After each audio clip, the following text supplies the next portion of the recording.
We'll get that.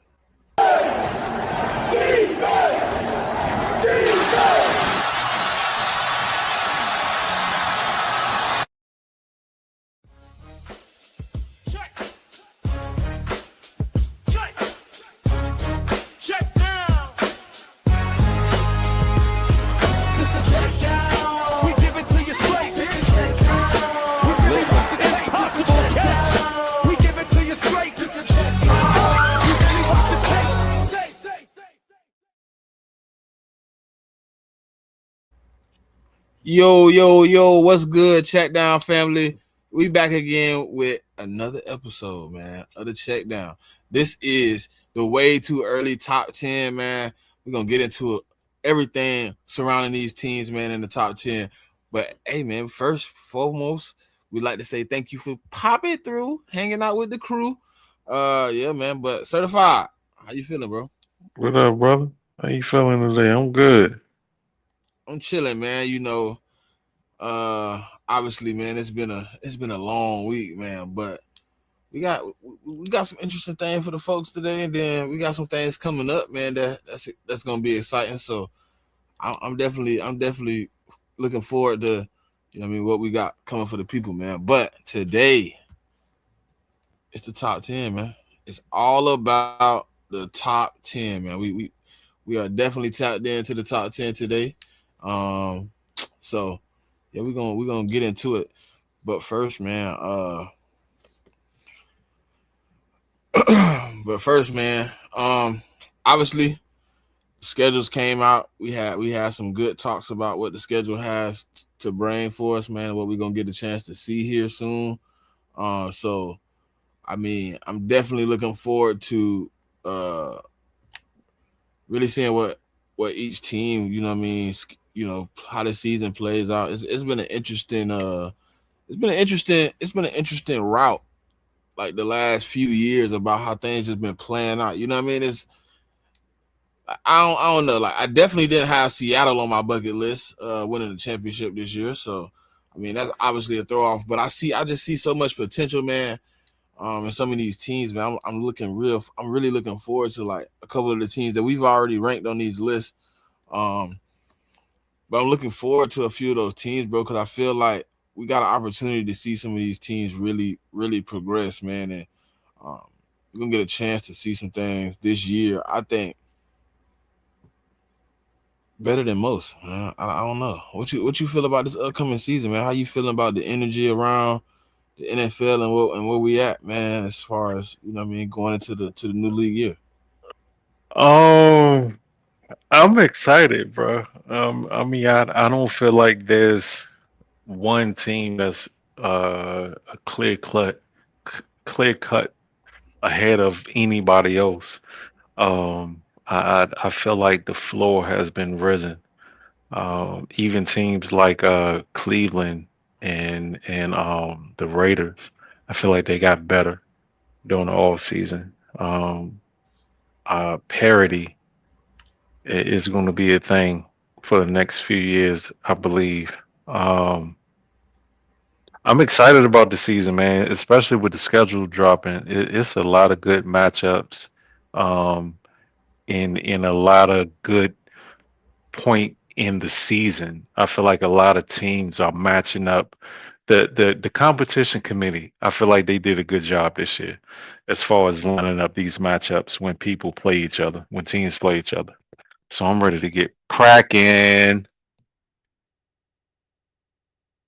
What's good, Jay? Hey, man, we just talk about how we feeling about the upcoming season, man. How you feel about, obviously, we seen the schedule release. You seen the draft. We seen the, the off season. Just the teams that we already ranked. We ain't even talk about the top 10, but just some of these teams, man. I think we got an opportunity to see some well, Jay Certified said it, parity. I just think it depends what teams you're looking at. I think in the first month, like I break down the schedule into, obviously, quarters. Obviously, every 4 games or whatever. So I just feel like some teams got a break with the first 4 games of the season, and I think some teams like the Chiefs. I think the Chiefs got a break, But I think like teams like the Broncos, they ain't give them no breaks the first 8 weeks of the season. I think they gave them, like kind of like the gauntlet. I even feel like the Patriots the first 4 weeks. It's like it's like they hear the talk of the media and people that had easy schedules, and I think they challenged those teams this year early in the season. And I really don't have no problem with it, so I think it's fine. I mean, like teams. I mean, obviously you're gonna always have a soft spot in your schedule at some point, but I mean, starting off the season, some of these teams got I mean hard schedules, so they gonna have to show improve. I feel like my schedule, kind of how it's set up, is a mixed bag because obviously we have a stretch in our schedule that I feel is unfavorable to any team in the NFL to play that many games in that few days. But I think this Oh, so season, you must be talking. So are huh? you talking like around like Thanksgiving time, or you Yeah, talking early in the season? yeah. Okay, I play Thursdays. Thursday. No, I play Monday, Thursday, Saturday. they got you going on Monday Night Football and then Thanksgiving. Thanksgiving Eve. I play Thanksgiving Eve. Oh, so you play what Monday and No, Wednesday? no, no. Yeah, I play Thanksgiving Eve and Christmas Eve. I mean, I play Oh, Thanksgiving and Christmas Eve. My bad. Thanksgiving and oh, Christmas Eve. yeah. I was about to say to have y'all play Monday Night Yeah, Football and then put on Thursday Thanksgiving is we play crazy. on Thanksgiving. We Okay, play somebody Monday night football, and then we play that following Saturday. okay. Yeah, well, yeah. I mean, like the Thanksgiving Day game would be on short rest. I mean, but then you get a long period of time until your next game on that Monday, and then you got another short weekend. So yeah, I mean, I mean, like I know the Cowboys are your first opponent. It just depends who the last two are. But yeah, I mean, I can see that. Yeah, it's a look, and then I think the biggest problem was like I think we go on the road right before we start that stretch to Arizona. Okay. Yeah, yeah. I mean, I was gonna say like for us, like our first out of our first 11 games, 7 of them games is road games, but it's not like that wasn't really the. I'm finding out the truth. Like that wasn't really the league because apparently Robert Kraft, I guess with these World Cup games, they had to push back concert dates. So he wants concert dates in September and October. And so that caused the schedule makers to put us on a road like that in like the first 11 games of the season. So I mean, this, I mean, at the end of the day, like it's about money for these owners, man. Like they ain't trying to lose out on no money. So No, you know they not. yeah. You ain't So never I mean, it lying. is what it is. Because I think what 3 of our first 4 games are on the road. So yeah, I mean, but we were a good road team last year. So I mean, they just got to continue that trend. I mean, we're gonna have a harder schedule. I mean, obviously, we had one of the easiest schedules last year. So obviously, the schedule is gonna be harder this year. So I mean, like if my fan base don't like everybody always saying the schedule easy, well, they can't say that this year. So Yeah, I mean they can't. They'll figure out something to say about everybody, but they can't say you got an easy schedule. I got an but I easy also schedule. think, I don't care either. You think I care? yeah, I mean, I didn't care last year when people said that. I was like, yeah, we earned it. I didn't care. I mean, that shit don't bother me. But I mean, what I would say is though, like we got a first place schedule and the Bills got a second place schedule, but the Bills and the second place schedule teams that they got to play versus the teams we got to play, I think we definitely caught a break on that. I mean, for sure, because I think what we play the Seahawks, the Steelers, and the Jags, and I think they got to play the Texans, the Ravens, and the Rams. And so, to me, they got the short end of the stick because I feel like the 3 teams they got to play is a lot harder than the 3 teams that we got to play. So,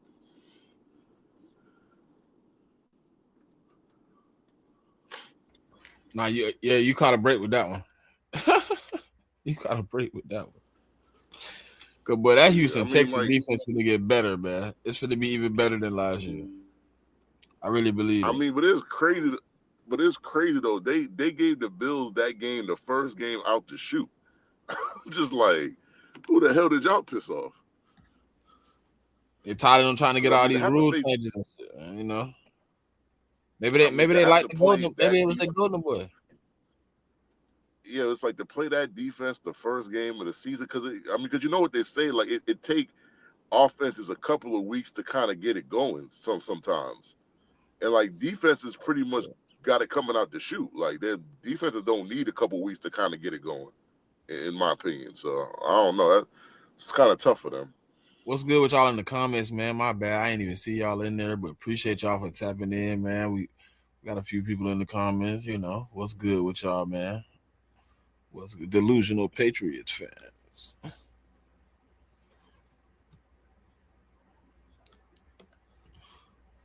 Yeah, I mean, delusional. I think that right there. I don't know. I don't know. CJ got to show me. I want to say he coming for next, but he got to show me. I mean, but I think that team will make it to the playoffs regardless. Like, I don't think it Yeah, I matters. think they're That making the defense, playoffs, but you got to show me that but it's you got to show me the wherewithal that you coming for oh yeah, revenge yeah, and vengeance. yeah. I'm But the just not problem is they sold, can man. they can get to the playoffs, but it's like he gonna have to play some good quarterback for them to get where they want to go. Like, and obviously they make it to the divisional round every year. That's not where they want to go. They want to go further than that. And I just think, I mean, your defense could be as good as it wants to be, but at some point the offense got to carry their weight in the playoffs. And so he obviously did. He turned over the ball what 8 or 9 times in 2 games. I mean, that's just not gonna get it done. So I guess he said TJ Husmanzada said Romeo Dobbs is better than a better talent than DJ Moore. I don't know about all that, man. I mean, he I just played. I mean, I guess I give him some grace. I mean, he's seen it from every angle. I guess.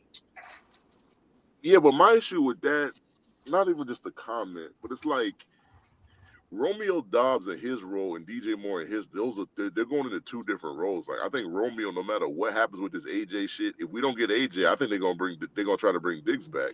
So either way, Romeo not gonna be the number one. He's gonna be the number two.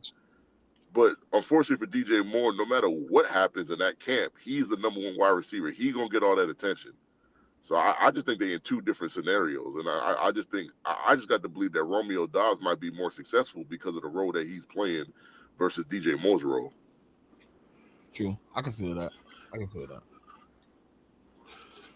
Hey, well, Pop and Dre are here, but we was having a conversation about obviously schedule release, some of the schedules. You know, what I mean, just talking about how we could see some of these teams have a, you know, what I mean, a surge, or maybe even you see a totally different team coming out of the gate.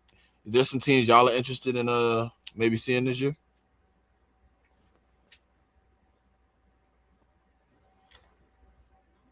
Um, Outside of honestly, your I'm own, just obviously. I'm just excited to see the NFL in general this upcoming season. I think because of the massive amount of turnover that we just had this prior off season, be that at the head coaching spot or either coordinator spot, there's going to be a lot of parity. I think this year in the NFL, and I think that this could be like the start of how maybe the NFL is defined for the next 10, 15 years. Because the type of shakeup we just saw isn't normal and it doesn't usually happen. So I don't know if I'm more so team focused as far as more so just like focusing on the landscape of how it looks this upcoming year.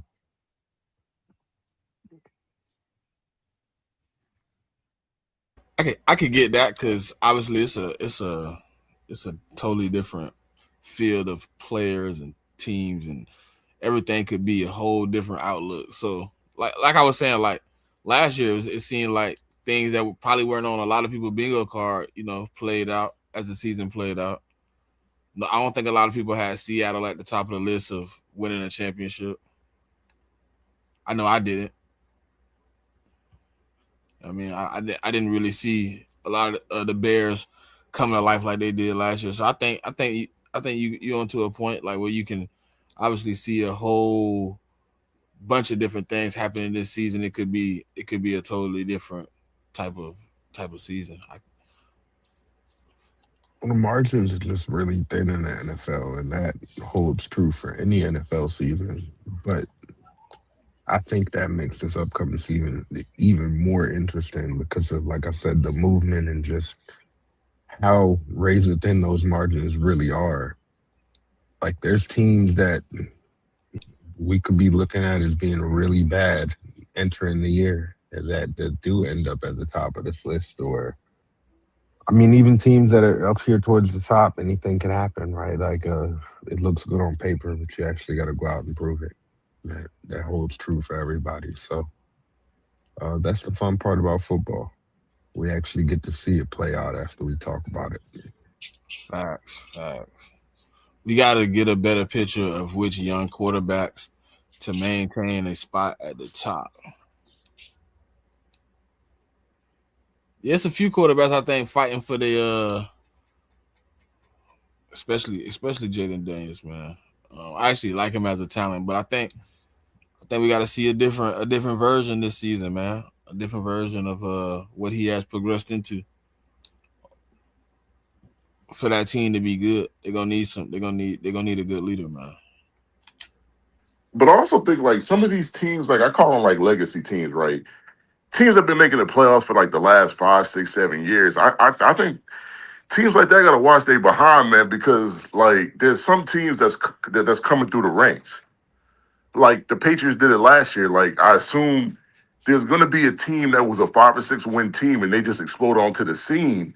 And when that happens, not everybody that you expect is going to make the playoffs. Like last year, like a lot of people had the Chiefs and the Bengals making the playoffs. A lot of people didn't have the Chiefs making the playoffs, but and that's what I mean by legacy teams that have been making the playoffs for a while. It's like you got to keep improving because if you don't, someone's going to replace you.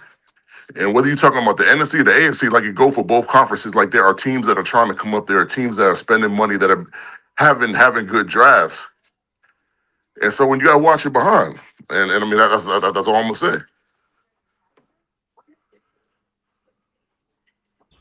I mean, the name of the game is, what I mean, get better so you can beat the opponent. So obviously, we And the got to. other thing I say is like teams like I'll give you an example. Teams like the Titans, like I heard a lot of talk once the schedule got leaked or released. And a lot of teams that play the Titans is just marking that as a win. And I wouldn't do that. Because if you just look at their offseason, Cam Ward coming into his second year, like I wasn't super high on Cam, but I like what I saw out of him last year.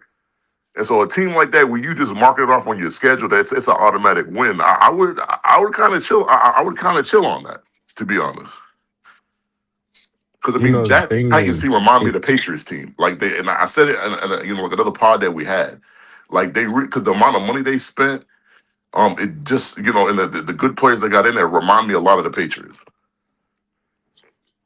the thing about it is when you look at a team like the Titans, do they have the talent? Yes, but there is going to be a lot of learning. Well, maybe not even as much of a learning curve because Dayball brought in guys he was familiar with. So I don't know, man. Maybe you have a point there with the Titans that the Titans could actually be really good this year. It it really just comes down to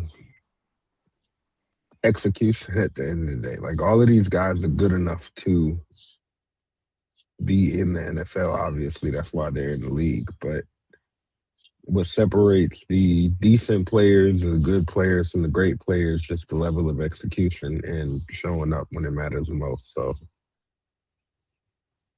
uh, I think Cam Ward has to answer some questions in that category, as do all the young quarterbacks, honestly. Still have to answer questions in that category. But we are kind of seeing that passing of the torch, I feel like, into a different generation of the NFL, and I'm happy to be here for it. Tom said the Carolina Panthers are not going to be a cakewalk. Watch out for the Giants this year. Also, he also said before that, let's see if Buffalo wins the AFC East this year. They should win their easy schedule. Now I'm Should going to start they? easy Should schedule. they? Everybody said Should pick. they win? Because they ain't win that thing last year. No, You my know, thing is easy schedule is a funny term to me because the easy schedule can be a lot harder than the raw numbers will tell you, or hard schedule can be a lot easier than the raw number tells you.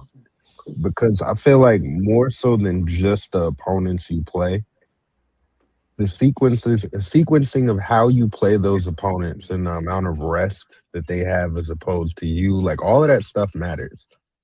Right? Like if a team is coming off a bye week and you don't have a bye, then yeah, they probably have a slight advantage going into that game, and that could change the difficulty of that game because even if you're playing a bottom 10 team in the NFL, they're coming off a bye. You just had a tough game against, I don't know, a division rival or something like that. Yeah, could could that game look different when it comes time for that to be played than when we just look at the names and logos on a piece of paper?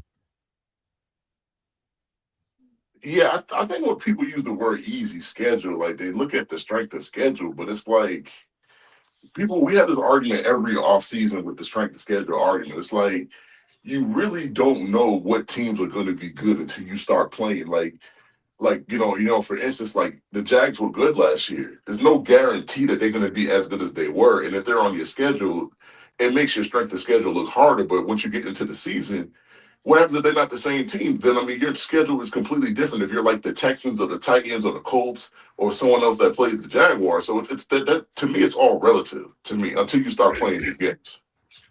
I Yeah, also think traditional it SOS is turn. flawed anyway. I My fault. Go think ahead, it Pro. also determines on the turnover that team that you're facing has, because these strength of schedules are based upon the previous success of the team the year before. And I could just speak about my team. We've had like a top five easy schedule for the last 4 to 5 years, and you've seen the lack of success we've had with that. So, because of the fact that we started in a rebuilding year and we're kind of like at the tail end of it, so we haven't had success, and we've had quote unquote easy schedules. So it's just a matter of the teams you're facing when you face them at that moment. Yeah, for sure. Like you said, the SOS metric, the traditional SOS metric, for anybody that doesn't know, it literally does just take all of your opponent's previous year combined win percentage, total it all up, and divide it by the number of teams you're playing. So it doesn't really do a good story of adding any context into it. Maybe a team was bad because of injury or other things. So I think there's better metrics out there to use than strength of schedule when you're looking at actually how strong a team schedule actually is. Um, because yeah, strength of schedule just isn't good, a really good indicator. I think there's a place for it, maybe within a formula to figure out the true strength of schedule, but it feels like it's incomplete, like it's not really done. And I think strength of schedule for me, like I like it when you're in the middle of the season. Like that's when I like it because it's like you're using the actual data of the season as you're in it. But like trying to use it now, I mean, I get it. Like that's all we have to use. I mean, you don't have a lot of stuff to use to actually rate how hard or easy someone's schedule is. And like I said, we all know it's flawed, but at this point in time, you don't really have any other data points to work off of. So I'm working on a formula right now called SHI. It's called Schedule Hostility Index that takes a bunch of different factors into account to better illustrate the true strength of schedule a team has than just the traditional way of doing it. So we'll see if that works out or not. Well, shout out to Stacy Matt Facey from Australia, man. We appreciate you for watching us too. Thanks. Even though you don't like football. All right. But it's about that time, man. Obviously, everybody came for the top 10. The preseason top 10 is underway or starting right now. And coming in at number 10, the Buffalo Bills. Obviously, man, coming off of a 12-5 season. We just kind of talked about it. Second in the AFC East last year. Man, everybody had so much hope for them going into the playoffs last year about, who was missing out of the playoffs and what they should have accomplished. And then at the end of the season, their head coach had to take a bow. He was fired. They brought in a new staff. So going into the draft, man. I mean, obviously, we all had conversations on this show about what they were missing, what they needed to add to the roster. One of those was obviously wide receiver. Going into the draft, everybody said that the Buffalo Bills needed to address wide receiver. They were missing a valuable piece, and most people want to say that they probably wasted a pick on Keon Coleman a year ago. But going into this draft, with the second round pick, third overall, they took T.J. Parker, edge out of Clemson. With their second round pick, 30th overall, they took Davison Igbinosa. However you say that, right? I said that right. Cornerback, Ohio State. In the fourth round, they took Jude Bowery, offensive tackle, Boston College. In the fourth round, the 25th pick, they took Skylar Bell, wide receiver, UConn. Uh, with their fourth round pick, 26th overall pick, they took Caleb Orr, linebacker, TCU. In the fifth round, with the 27th pick, they took Jalen Kilgore, safety, South Carolina. With their fifth round pick, 41st overall, they took Zane Durant, D tackle, Penn State. In the seventh round, fourth overall pick, they took Toriano Pride Jr., cornerback, Missouri. With their second seventh round pick, 23rd overall, they took Tommy Doman, punter, Florida. When their last pick of the draft, they took Armaj Reed Adams, offensive guard, Texas A&M. They come in at number 10 overall, 10th on our top 10 power ranking. How we feeling about the Bills, man? What you mean by that? Um, How we feel about the Bills? What do you mean by that? Obviously we got them at 10, so let's just talk about. I mean, obviously we got damn, I don't even know what to say. This man here, man, we got them at 10. So let's talk about them at 10, I guess. Your favorite, Um, your favorite team, certified? my favorite team. Yeah, One your favorite. of one, two. Oh yeah, one of. Let me see. I just feel like when you got a quarterback as dynamic as Josh Allen, you're always gonna have a chance. Your window is always gonna be open. I don't know how far it's gonna be open, but you're gonna have a chance. But I wanted to just throw some stats out there. Buffalo as a team on offense, they rank fourth in total offense at 376 yards a game. They were fourth in points per game at 28. Number one in rushing at 159 a game. In defense, they was ranked seventh total defense as far as yards at 293. And then they were the number one passing defense in the league at 156 a game. Um,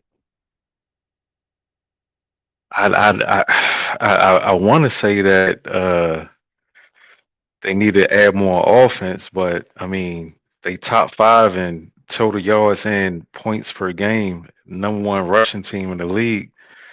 I mean numbers don't lie, but I didn't I don't have if they wasn't top 10, I don't have those numbers.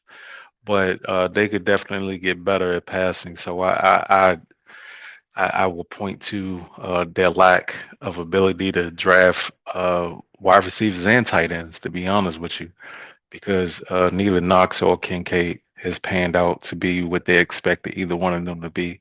But I I don't know, man.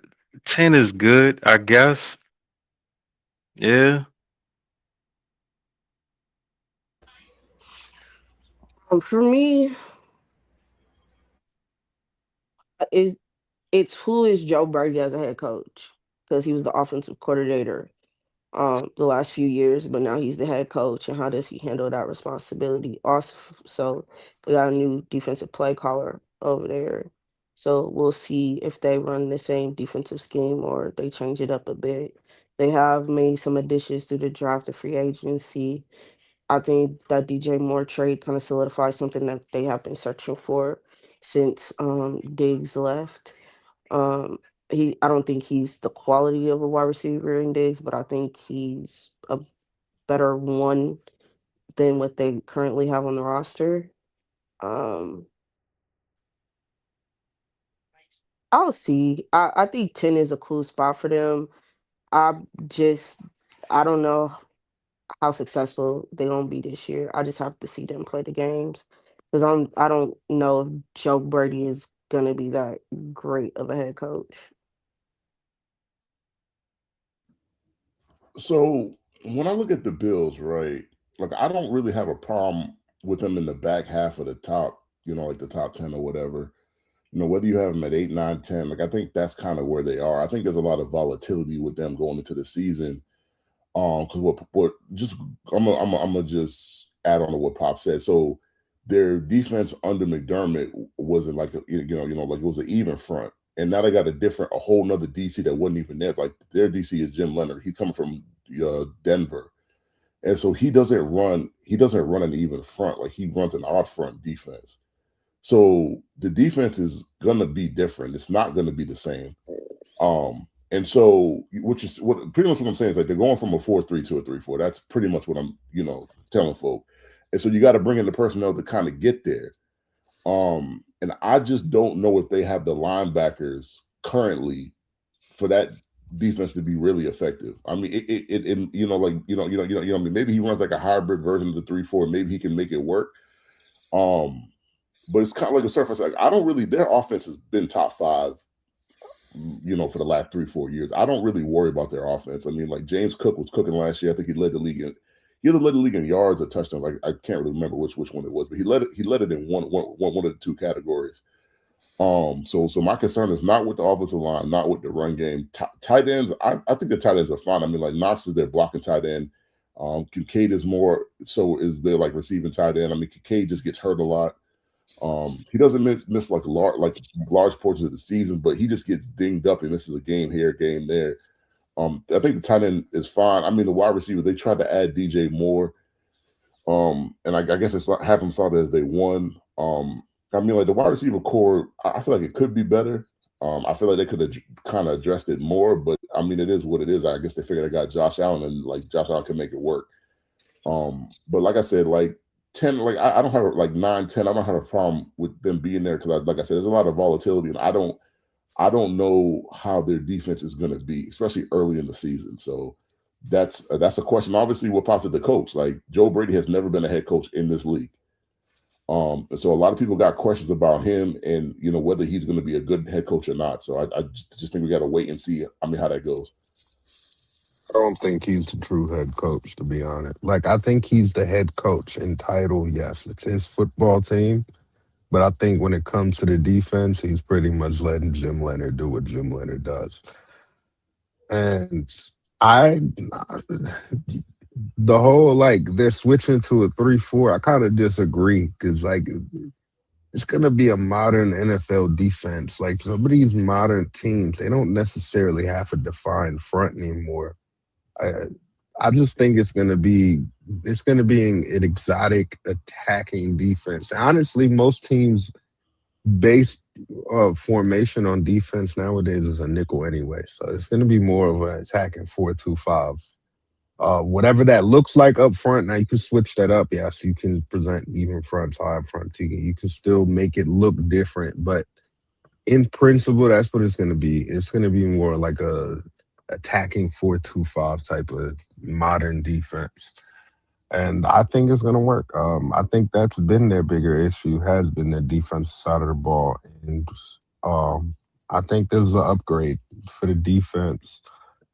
You guys have all basically just said that they have a pretty high floor when it comes to the offensive side of the ball.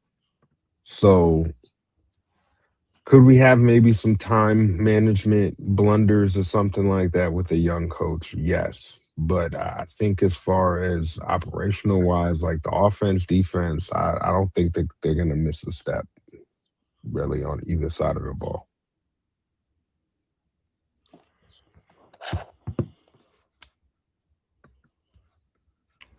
All right, let's get into the next one, man. Obviously, woo. I don't know if the Bills gonna like that, but we don't care. Okay. I mean, it's our Coming in at problem. number Go 9 on ahead. the list, we have the Baltimore Ravens, obviously led by Lamar Jackson, Derrick Henry, Roquan Smith. Last season, very, very disappointing, coming in at 8-9, finishing second in the AFC North, and did not, I repeat, did not make the playoffs. Another thing that I did not have on my bingo card, I definitely had them ranked them top 3 teams going into last season. I thought they were going to be a lot better than they were, but You I did, but they didn't. But going into the draft, obviously needing some help on the offensive line and on the defensive side of the ball, and at wide receiver, coming in the first round at number 14 overall, they took Vega Ione, Penn State offensive guard. Some argue being the best guard in this draft, maybe even the best lineman in this draft. And then in the second round, 13th overall pick, they took Zion Young, Edge, Missouri. In the third round, the 16th overall pick, they took Jacoby Lane, wide receiver, USC. Then in the fourth round, with their first fourth round pick, 15th overall, they took Elijah Surratt, wide receiver, Indiana.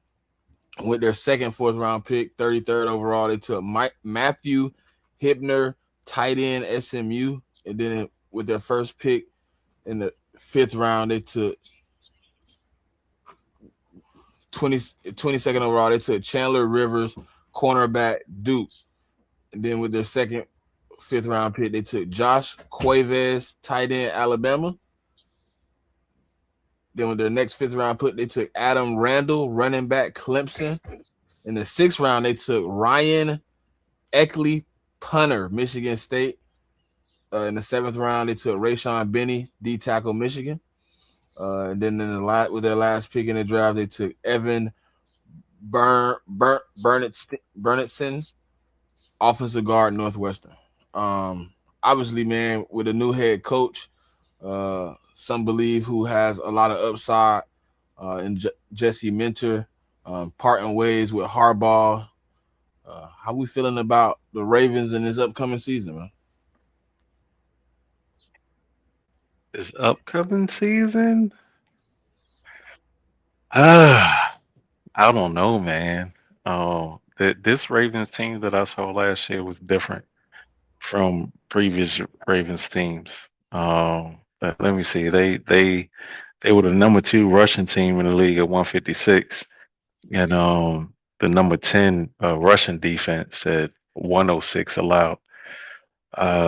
They weren't top 10 in anything else. Actually, they weren't top 15 in anything else.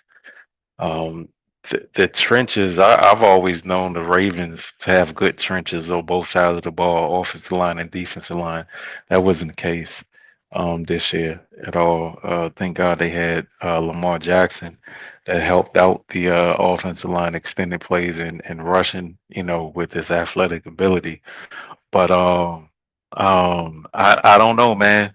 I don't know. I really didn't keep up with what they did in the draft, but flipping your trenches on both sides of the ball in one off season, I don't think I've ever seen that before. But they did get rid of that underachieving coach. So maybe new leadership will help them with their extensive stint of mediocrity.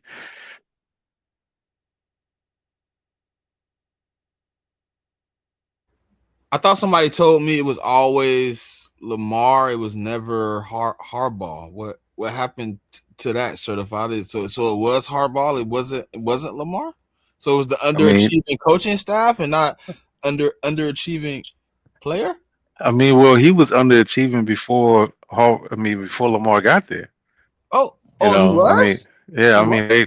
He only had 2 playoff. I mean, outside of 2012, he only had 2 playoff victories before Lamar got there, or before Lamar became the starter. He had 1 playoff victory with Lamar, so the mediocrity just extended itself. It actually bled onto Lamar. You know, Oh, like a interesting. rash. You know how you touch somebody with a rash and then you get a rash? It was something like that. Not really, but yeah. Okay. I actually don't think that the Ravens are the best team in their division, and I don't think that they're going to win their division this year. And I do think they're going to have some struggles year one. I do think that the defense will be fine. Obviously, bringing Jesse Minter and Anthony Weaver both have familiarity with what the Ravens have done under Harbaugh, so there should be a seamless transition on that side of the ball. But I still don't really believe in the Ravens offense. Did they do a whole lot to get better on the offense side of the ball? You bring in Vega, that's a good pickup. You signed John Simpson. You lost Linderbaum though this offseason to a 3-year, $27 million a year deal after the Trey Hendrickson thing failed, or not Trey Hendrickson thing. The Max Crosby situation fell through. You go sign Trey Hendrickson. So they had a pretty good offseason. And honestly, I said it then and I'll say it now. It wasn't the right move what they did within the Crosby situation morally, but it was the right move for them to make for their team. And yeah, I mean they're set up in that division. I do think that they're the second best team in the division as of right now, and Second best margins team are in thin. the division. Yeah, I got the Bengals number one in the division. With that defense?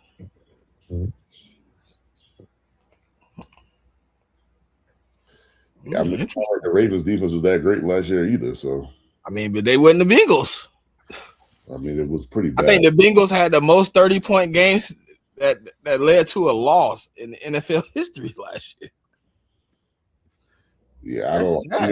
I mean, my team played the Ravens, and defensively, they just they weren't good to me.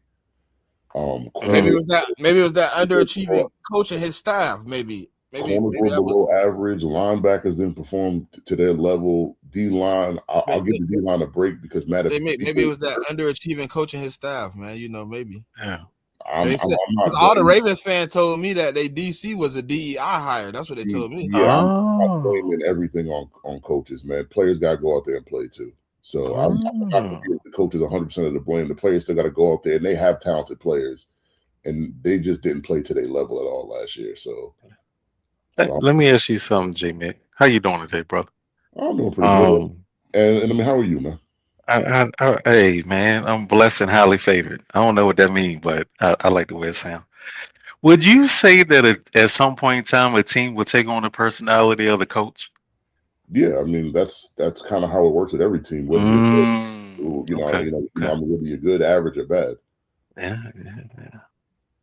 So would it be fair to say or make the assessment that the medley of mediocrity came from the coach?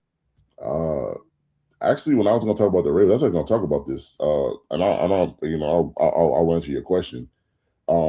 I think the Ravens at a crossroads, man. To be honest with you, the fan base wanted to blame the head coach for all the doings of the team, so they fired the coach. So now that the coach is gone, if the team is just as bad as they were last year, then what? I mean, you're not going to blame Jesse Minter. You're going to have to start blaming the players. So Raven fans, in my opinion, to me, having interaction with Raven fans, they don't like to blame the players. They don't like to do that. That's a good question, though.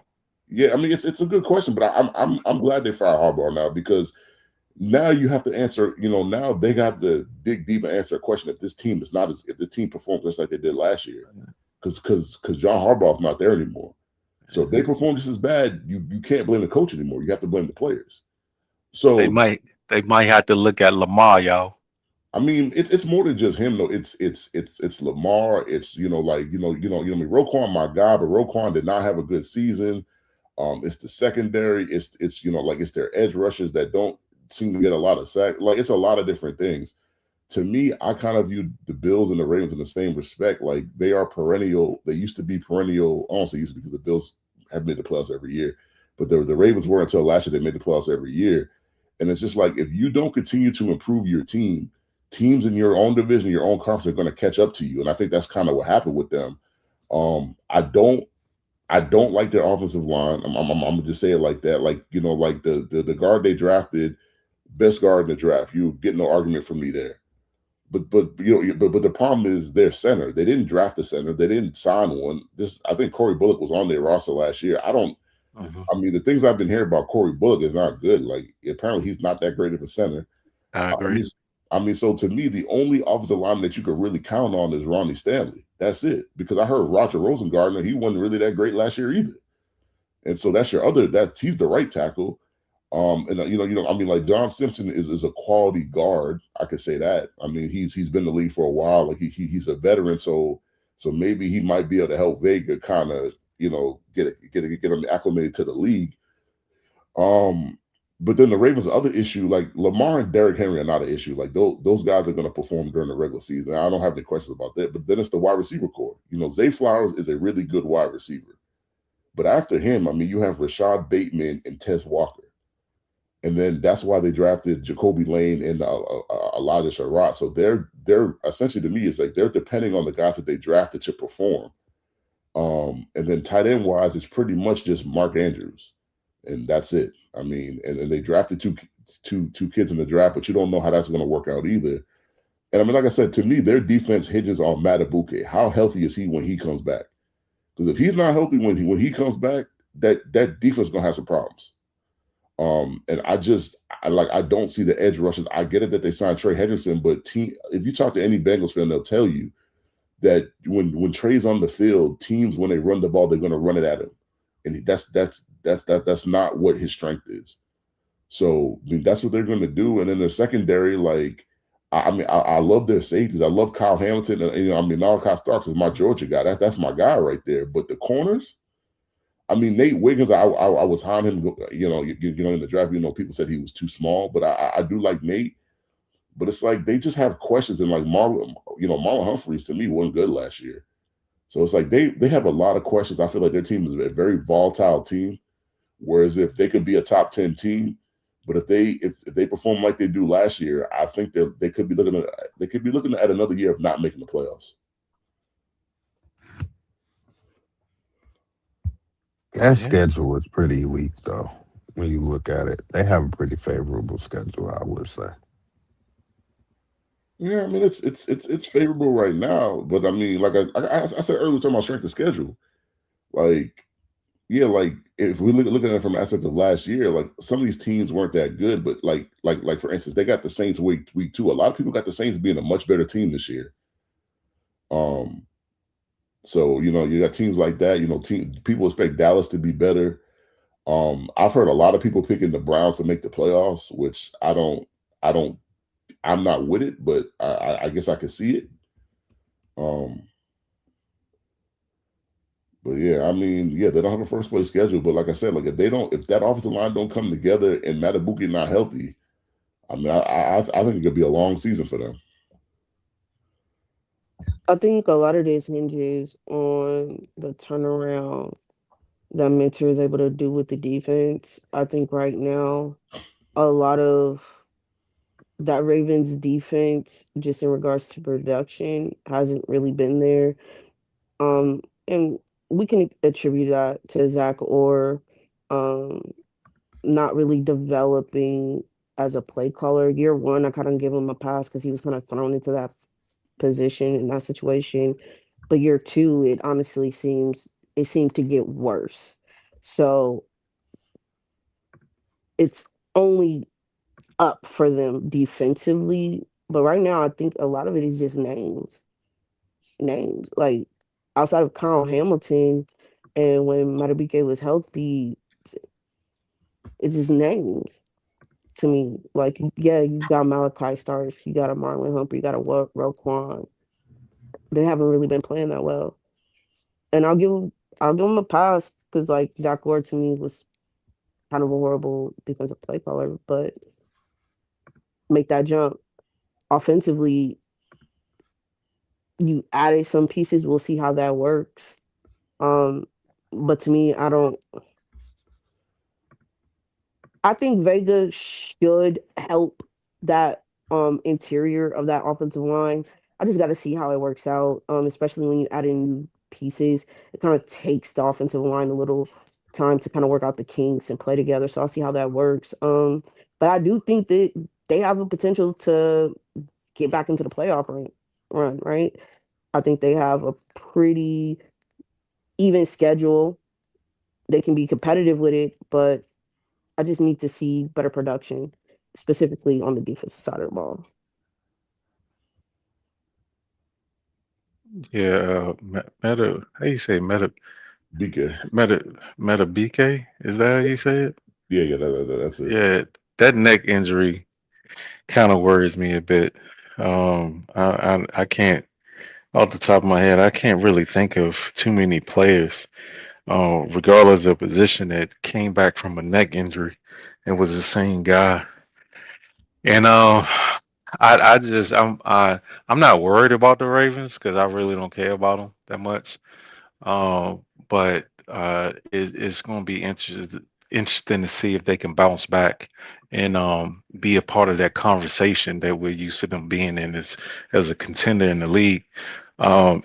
What's up? Like Roquan went from like top five to not being mentioned at all. I don't know what's up with Roquan, man. Like the conversation was him and Fred Warner, and then it's like he just disappeared. So I don't know what happened. Like what Pop said is outside of Kyle Hamilton, man, ain't none of them guys really doing nothing.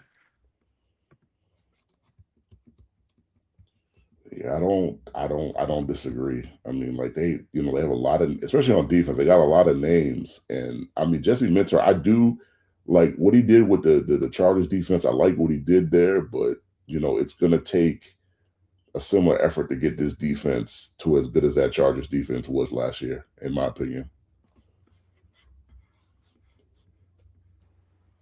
I think he has all the requisite pieces to make it happen, but I think it's obviously got to be, you know what I mean? Like y'all said, it do take a player wanting to put the effort in, put the play in. So I But think they got a also, favorable season coming though. he also runs a similar scheme to what Zach Orr did, right? So that can kind of come into question the execution of the plays and also um, knowing like that situational football that we always talk about in regards to coordinators calling certain plays and stuff like that. Um, I think Minter could do a better job of that, but I don't think it's going to be that hard of a transition for the defensive players to kind of get familiar with the scheme since it's like something similar that they have been doing for the last 2 years. Well, yeah, I mean, Minter and the DC both come from the Ravens. So Yeah, I was gonna say, actually, if I'm not mistaken, wasn't Weaver up for the job when Orr got the DC job? I think he got Weaver just ended up taking a job he ended up um taking a few weeks. before the Yeah, Ravens were ready. he wanted he was up for the coordinator job, but I think he also was hoping that he would get the head coaching nod because that's also around the time where it was like, is Harbaugh gonna stay? Are they gonna fire him? Type deal. And I think when McDaniel left, Weaver was there, but then he ended up taking the Dolphins job, I believe. And that kind of left the Ravens in the lurch and who to get a coordinator because all the guys they wanted to hire were already hired elsewhere. Denard So Wilson too. Yeah, he went yeah, to the Titans. It was Zach Orr was like their fourth or fifth option yeah, that they were left over with because everybody else literally had got a job already. But exactly. uh, And I also think that the Ravens do a lot of things that like other organizations do. Like I don't say every organization, but a lot of these teams like they stay within the same tree. And the Ravens did the same thing. To me, I mean, a lot of people just, I've heard of this a lot. Like a lot of people just say that they just hired a younger John Harbaugh, but obviously Jesse Minter is actually a play caller. He calls the defense. So I mean, I guess the acronym doesn't really fit. But it's like they don't step outside their own organization. Like they just hire like a lot from within or people that have worked in that organization before. And I think they did the same thing. So I'm just interested to see how Jesse transitions from being a DC to a head coach, and I mean how successful that he can be. I mean, I'll never root for a guy's, demise. Like he's never been a head coach before. So I mean, I'm not a Ravens fan either. And I hope he does good as a coach, but I just think it's going to be some adjustment period, and I think you're going to see that in the first year. I don't doubt his ability to be a head coach because I do think he's a really good coach. To me, it's just puzzling that you move on from Harbaugh and then go get a guy from the Harbaugh tree. Like, if the message is stale, you would think that you would want to go in a complete different direction there, but I don't know. Well, I think it's the fact that they let Mike McDonald go, and I think they're trying to rectify that situation by letting Mike go because you see how great Mike is as a coach with the Seattle Seahawks, and I just think they're trying to like rectify that situation. But like Mike is a different coach than just like they're not those two are not the same. So I mean I kind of agree with you. Like if you're saying the message got stale, I'd have thought you would have wanted to step outside the box and get somebody completely new. Mike is to Harbaugh what Kirby is to Saban.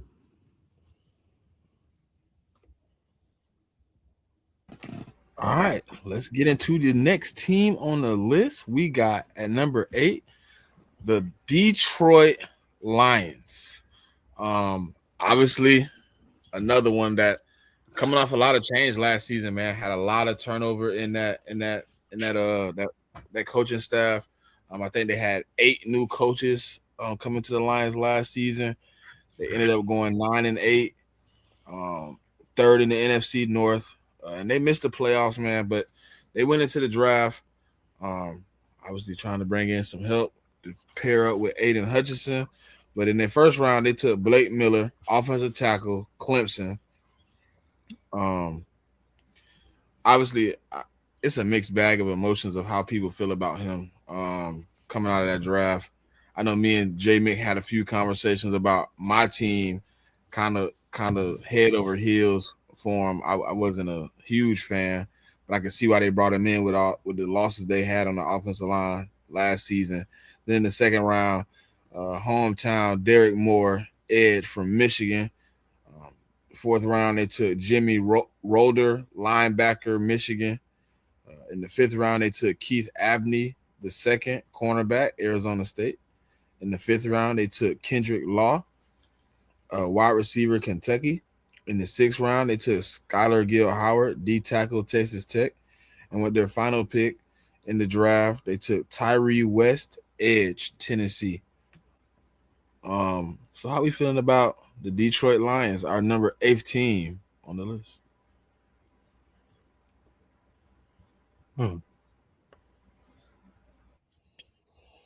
Detroit Lions. I think they fraudulent, man.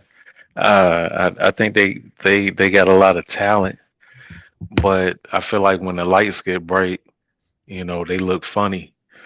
And I ain't talking lab grown. I'm talking Cuban zirconia. Um, they just is they good for prime time. They good for the regular season. But when it comes down to the meat and potatoes, when it's time to tighten that chin strap, they always seem to come up short. Um, I don't like the coaching staff. I don't like the head coach. I don't like Jared Goff.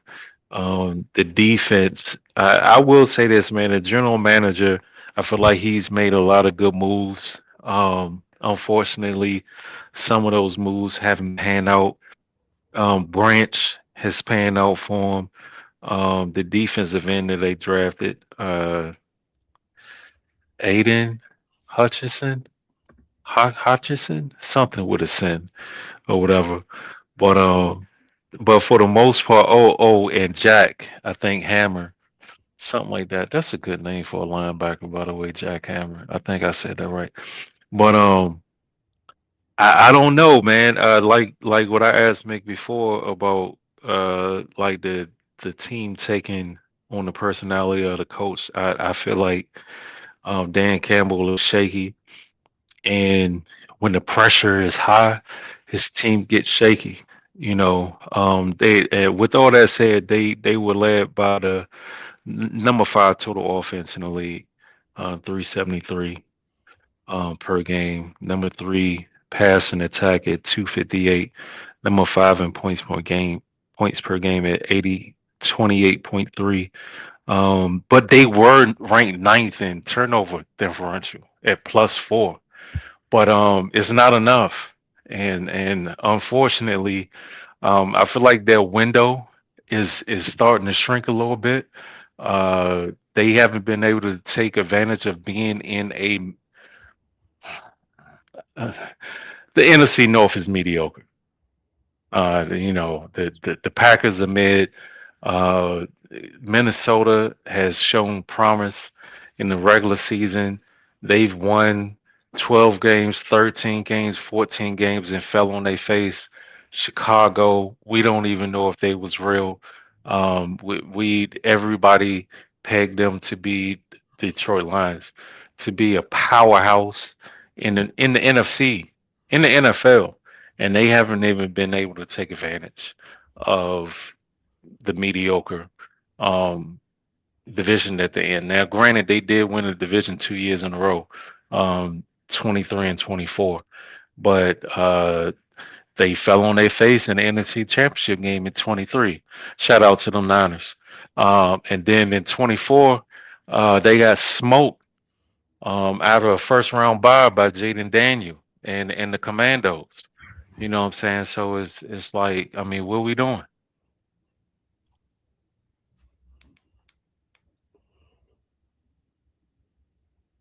Yeah, I mean, the Lions are overhauling the offensive line, and not only the offensive line, but they're also overhauling the running back room. So those are going to be two key spots for me to watch this year because I'm not convinced that Pacheco is just going to be this David Montgomery replacement. And that offensive line, I mean, losing Glasgow and Decker, those are two big losses. They made some trades, signed some veterans, drafted some guys in the draft, but those guys are going to have to step up and they're going to have to step up early. Now, one thing I have to say, Jimmy Rolder, their 4th round or 5th round pick, was it 4th round pick? That is probably the most Detroit Lion player that there was in this draft. I like him, man. He's an exciting light. I think they got a good pick there. I think they're gonna bounce back this year, and they'll be competing with the Bears for the division title in that division again this year. Yeah, so when I look at the Lions, it's like to me, like the Lions, like their downfall every season to me is like injuries. And it's on the defensive side of the ball most of the time. So I mean, offensively, I have no doubt like they're gonna score. Like that's just what they're gonna do. Um Montgomery obviously didn't want to be there. I mean, if you followed his like IG, his social media accounts, like I mean, he was like, I mean, he was hitting at this for a while. So you got rid of him. I mean, I was one of the ones. I mean, Jamar Gibbs. Like, I just feel like he can be an every down back. So I think he can carry the load. I think they'll be fine with that. I mean, Isaiah Pacheco to me, he's got his limitations. Um, I would have loved to see them draft another running back, but they didn't really do that. So you just gotta kind of hope that Gibbs and Pacheco are able to I mean, be enough. I mean, for that offense. I mean, like St. Brown. I mean, I mean, he is what he is. I mean, some people have him as a top 5 or top 10 wide receiver. Not really gonna get into that. And, I mean, JMO is, like he's developing as the years go on. Like he's getting better and better. And Isaiah Tesla, like I actually liked him in the draft. I mean, I want to say he scored a bunch of touchdowns going down the stretch last year. So they might have something in him as a third wide receiver. My issue with Sam Laporta, like Sam Laporta had a back injury last year. So I just don't know how he's going to respond to that. That'll be a very important thing to watch for me. Um, to to see if he can come back and play like the Sam Laporta that we know, or does the back injury kind of limit him? I mean, for the rest of his career. Offensive line, like I don't really have a question about it. I mean, like like they drafted, Tate last year, drafted Blake Miller to play the right tackle. They're going to move and the Penny Sewell to left. I don't I don't see that Penny Sewell cannot play left tackle. Like I think he's athletic enough to do it. So I think Panay will be fine. It's just how that it's always with offensive lines. It's not. I mean, you can have a star-studded offensive line, but it's how do those five guys come together and play as one. So that's what I'll be looking to watch because they have some new pieces. I mean, their center is new. I think their center. I want to say he came from the Falcons. I forgot which team he came from, but he came from another team, Cade Mays. So I mean, like they have about two. I think like two new guys that they added to the offensive line, and like Penny's moving from right to left. So that'd be interesting to watch. Like I said, they'll score points defensively. For me, it's can they stay healthy enough to be good. Love their safeties. I love Kirby Joseph. Love Brian Branch. I think that's one of the best duos in the league. And then you have DJ Reed at the corners, and then you got Terrion Arnold. Terrion Arnold hasn't really. I don't think he's lived up to them picking him just yet, but he's still early in his career. I'm not going to call him a bust, but I mean he kind of needs to have a healthy season. And then like Jack Campbell was really good for them. Like he's going into a contract year, so I would expect him to perform good as their like middle linebacker again. And I mean like Aiden Hutchins is going to get after the quarterback. It's just whether he can stay healthy. I think my main question for the Lions is if they can stay healthy on defense, I think they got a good shot to like win the NFC North. I heard Jameer Gibbs, Brian Branch, Terrion Arnold, J-Mo. Maybe I got to start calling them the Tuscaloosa Lions, man. Hey, we starting to get to that point. Last year either, though. You said what? I said they also didn't make the playoffs last year either. Hey. When's the last time you won a playoff game, J Mick? My college season. Yeah. No. When's the last time you won a playoff game? We haven't, but yeah. But the difference is getting there. Yeah. The Lions ain't, and Georgia has won something. The Lions ain't never won anything. Okay, when's the last time you won a playoff game? Last time we won a national championship was 2021. When's the last time you won a playoff game? When's the last time the Lions won? No. Stop trying to change the art. When's the last time you won a playoff game? I already answered that question. Why we cross-sporting? Yeah, and you asked the question. I answered the question. When's the last time the Lions have won anything? Hey, man, this year, Lions to the Super Bowl. Yeah. Okay, that's just a troll. Yeah, I'm not doing. Yeah, my thing with the Lions is that this is a team that's had a lot of turnover the last 2 years. This offensive line is getting reshuffled, new faces. Sewell moving over to left. That'll be interesting to see how that plays out. I thought they should have did a better job of addressing the running back position. Pacheco, he cool, but there's a reason why the Chiefs let him walk. So there's that. Offensively, they have a new offensive coordinator. I need to see how this works out. Also, I know Laporta, I think he had a broken back or something last season. So I need to see how he looks coming back from that injury. Defensively, it's kind of been up and down with them. We'll see. I do think that they can compete. Will they make the playoffs? I don't know. That division is kind of tough. And then also the NFC in general, I think has improved a lot with some of these teams that kind of were on the fringe. I think this is the last year though that they're going to be able to keep a good bit of their young core together. Because in the next 2 seasons they're going to have to pay a lot of guys, and I just want to see who's the odd man out from that. But just for this year, I do think we'll see hopefully a better showing of the Lions and not something as disappointing I feel that they were, because there were some games that they should not have lost that they lost, and I think that a lot of that was predicated on coaching.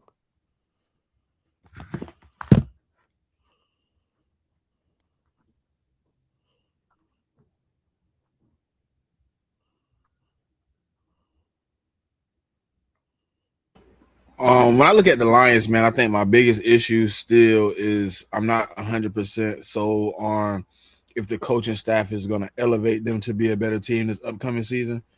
I thought it was going to be a fall off last season with all the turnover. I got to see if they can put it together. Obviously, they got a full off season. I don't know if Dan Campbell is going, um, be part of the offense with the new OC. I just want to see what it looks like in the upcoming season, man. I just think last year it looked messy a lot of times. Like Pop said, like it was a lot of games where you watch and you just like it's like they got out coached, out muscled, just like, and you were like, how did they lose to that team with the talent you have compared to? It was just a crazy season. But I think like coming into this season, they do have a chance to bounce back. I think Dan Campbell obviously can rally the troops. He's one of those type of coaches who can get the guys to, what I mean, to give them 110%. So we'll see how that works out. But number 7, we have the Chicago Bears. Their division foe. Obviously led by Caleb Williams. I don't know why I put DJ Moore, but DJ Moore is definitely traded. Montez Sweat, 11-6 last season, first in the NFC North. They lost in the NFC Championship game. Coming off of a pretty good season turnaround from what they did the previous year, man.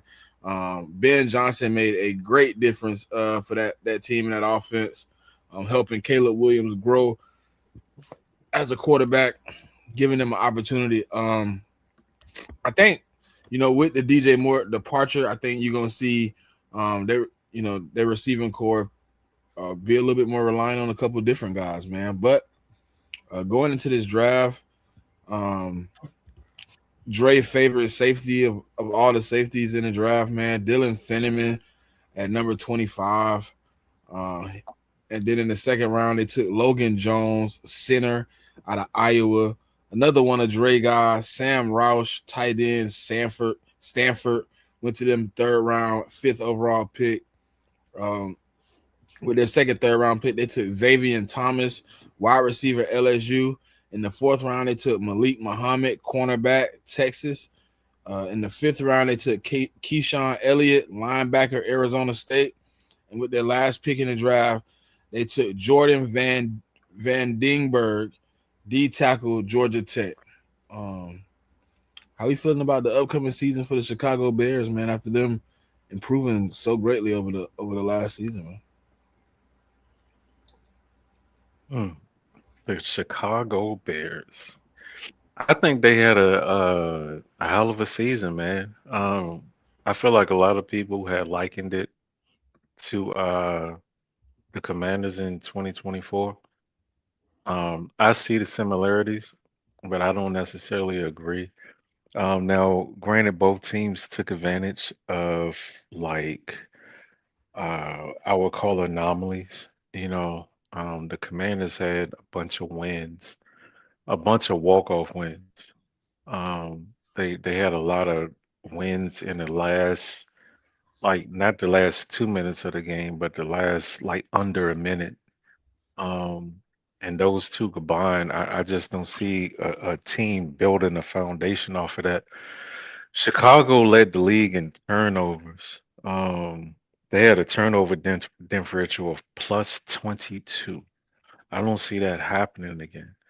Now, the difference that I see between them is I feel like both of their quarterbacks are some sort of force multipliers, but the Chicago Bears roster last year and this year is head and shoulders above the Commanders. Let me see numbers real quick. They were number 6 in total offense at 369, number 10 in um, passing at 222, number 3 in rushing at 144, and they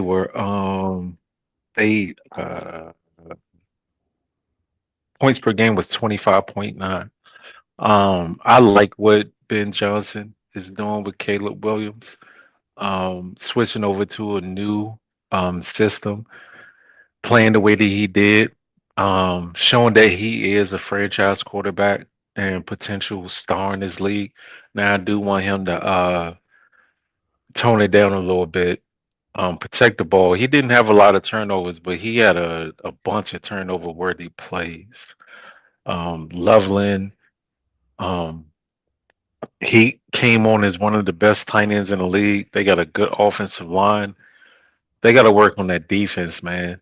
They got to get sacks. Like I said, they got to get to the quarterback. I just don't see them have the same luck that they did last year with all of those interceptions that they got. Because plus 22, that's crazy. I just don't see them doing half of that this upcoming season. But I like where the Bears are. Um, I wouldn't necessarily call them a Cinderella team or whatever because like they're really young, they're really talented. They have one of the smartest guys in the league as far as like offensive minds as the head coach. So I think this is a good place. One, two, three, yeah, six. Yeah, that's not 10, 9, 8, 7, 7. That's good for them. I think that makes sense. 7.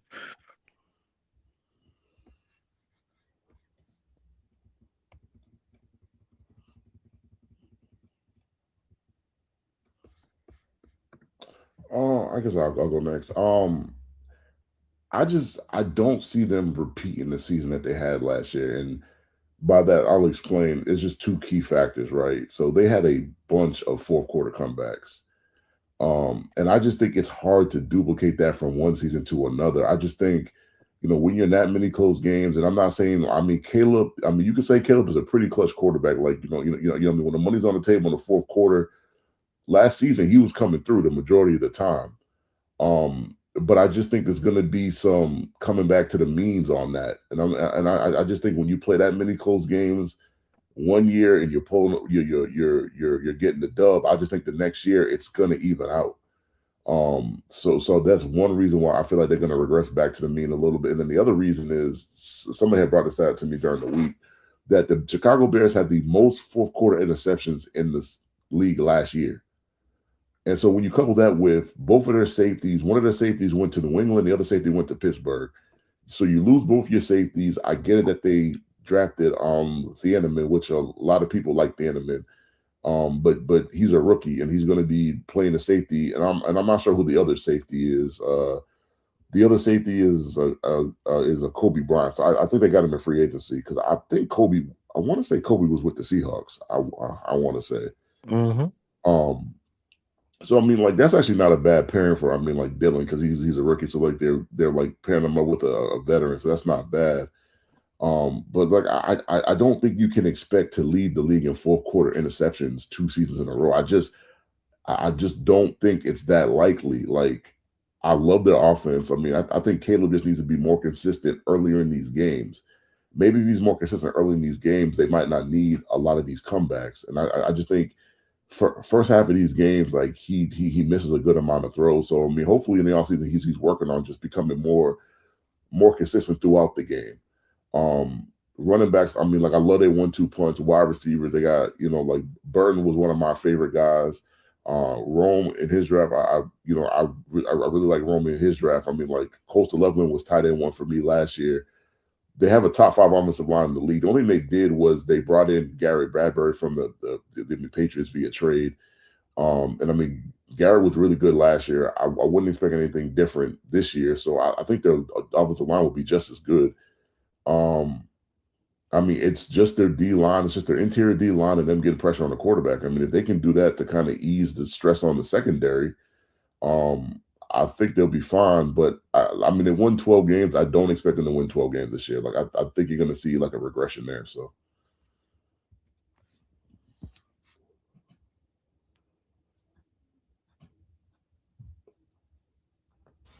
Dre, Pop.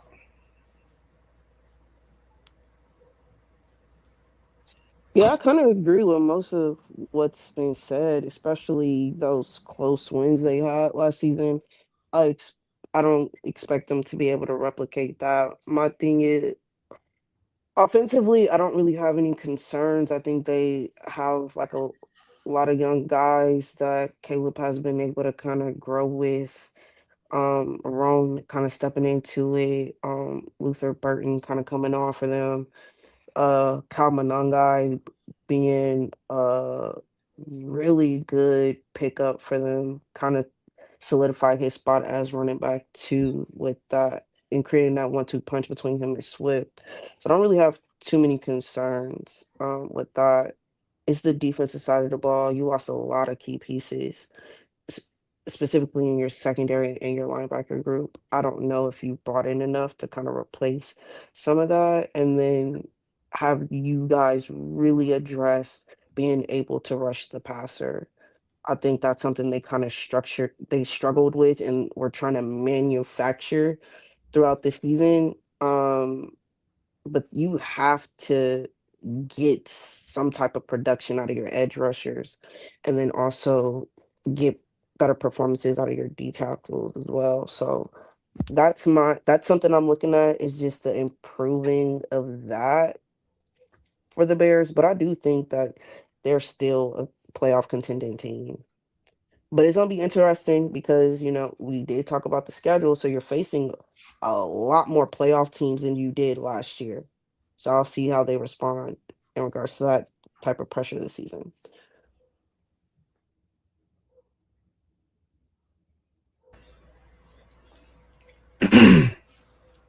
It will be interesting to see how they respond though. After all the after how well they played last season, can they keep up the momentum from the previous season is the question for sure. Dre, you there? Well, yeah.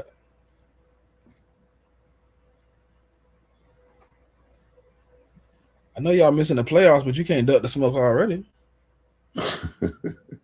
All right, I guess we're gonna go to the next team. Then, since oh, at number 6 we have the Seattle Seahawks, obviously led by Sam Darnold, Jackson Smith and Jigba, and Devin Witherspoon. Coming off, man, the Super Bowl champions, man, defending Super Bowl champions at this point. An amazing season, man, capping it off at the top of the game. Obviously, a big departure in K9 leaving. They had a few different departures on defense also leave. Trying to rebuild that team, man, to continue the greatness. They went 14-3 last season. They were first NFC West. And going into the draft, obviously we assumed they would address some positions, man. Obviously, needing a few things on offense, uh, running back, wide receiver, uh, probably some DB help with the departure of Tariq Woolen. Maybe a little bit of edge help with the departure of what's his name? Mafe. Mafe.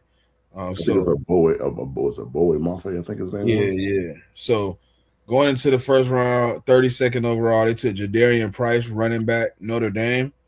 In the second round, 32nd overall, they took Bud Clark, safety, TCU. In the third round, they took Julian Neal, cornerback, Arkansas. In the fifth round, they took uh, Bew Stevens, offensive guard, Iowa. In the sixth round, they took Emmanuel Henderson Jr., wide receiver, Kansas. In the seventh round, they took Andre Fuller, cornerback, Toledo.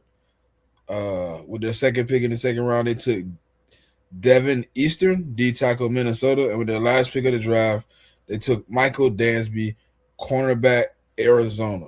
Um, Obviously, coming off of a great season, man.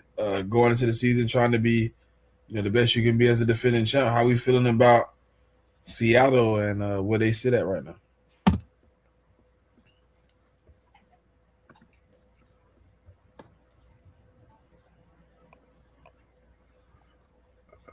I Yeah, personally think that they should have been a little higher. Um, but I'm okay with it now just for two things specifically. Well, actually one. Clint Kubiak. was able to create an offense that Sam Darnold was very successful in. Also, you had Gray Zabel, who I believe was their rookie tackler guard from last season, kind of really show up for them. But Clint's not there anymore, and I need to see how this offense responds with him being gone and also Kenneth Walker leaving in free agency. Um, I don't believe Charbonnet is the type of running back that can carry the load, and I just don't know. Like, you got Price, who I liked in this class, but that wasn't really a.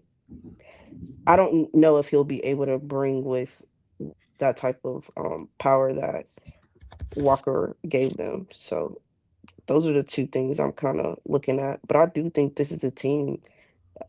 I'm not worried about them being able to make the playoffs because I have them right back in the race with that. Um, I feel like this for me. I feel like this is perfect for them. Where we have them ranked because we're acknowledging that they are a good team, but we also acknowledging that they lost really big chunks of what made them successful last year. I'm not going to. I'm Kenneth Walker is not replaceable, but the system is the system. You know, he wasn't a workhorse. He was part of a two-headed monster. I think Kubiak arguably might have been their best coach. Just off of the strength that now the season numbers say that they were a well balanced team on both sides of the ball. But when you dig a little deeper, you'll see that they had the third most. They were number three in rushing attempts, and they were number 29 in passing attempts. So they weren't that balanced as far as their offense. Now in production, they were balanced, but in efficiency, they were not. Also, Sam Donald led all quarterbacks in total turnovers, and he was number three in interceptions. With all of that said, they were the eighth total. They were eighth in total offense at 355, eighth in passing at 228, third in points per game at 28. They were number, like I said, they was one of the most balanced teams in total numbers.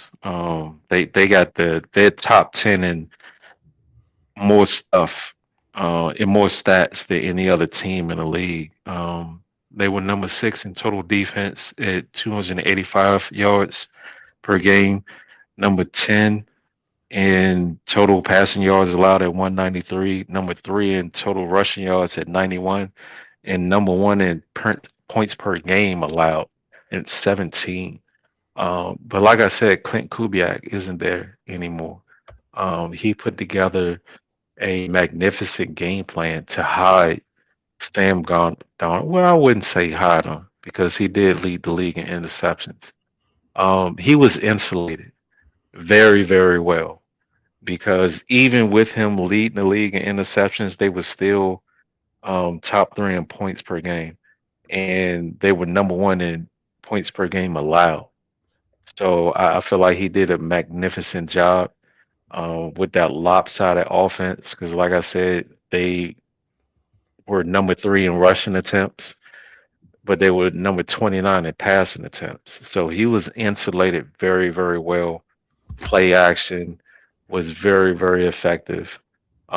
He schemed up ways to get JSN open, bunch formation, rub routes, drag routes, a lot of motion, a lot of motion. But uh, I don't know.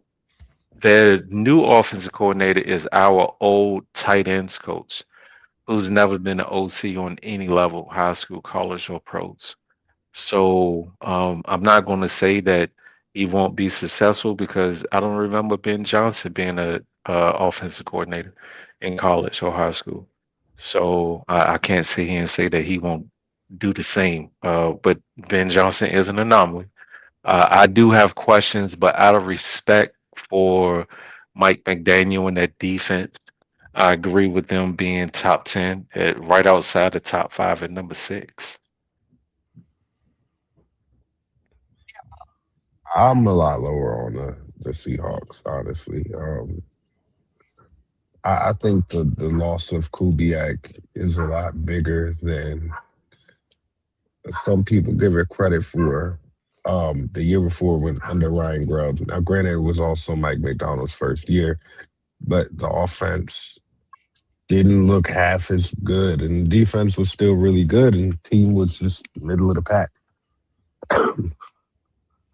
There's a reason why Kubiak got the head coaching job that he did this offseason, and it's because a big part of that Super Bowl success that they had last year, I think, is also attributed to him and not just um, Mike McDonald. So I'm gonna be intrigued to see what that looks like this year. And until I see them have success, because I do think you put it very well, certified when you said that Kubiak was able to kind of minimize the impact of the turnovers caused by Sam Darnold in that offense. Him and like the committee of running backs, they were able to kind of insulate the offense from those turnovers a lot of the time. And yeah, you pretty much said it. Kenneth Walker no longer there.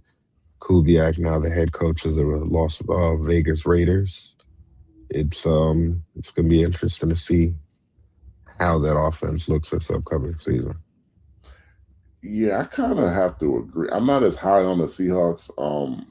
It's a combination of losing coaches and players all together. Um, and I mean, not to say I don't believe in Zach Charbonnet. I think Zach Charbonnet has turned into a much better player than I thought he was going to be coming from UCLA to the NFL.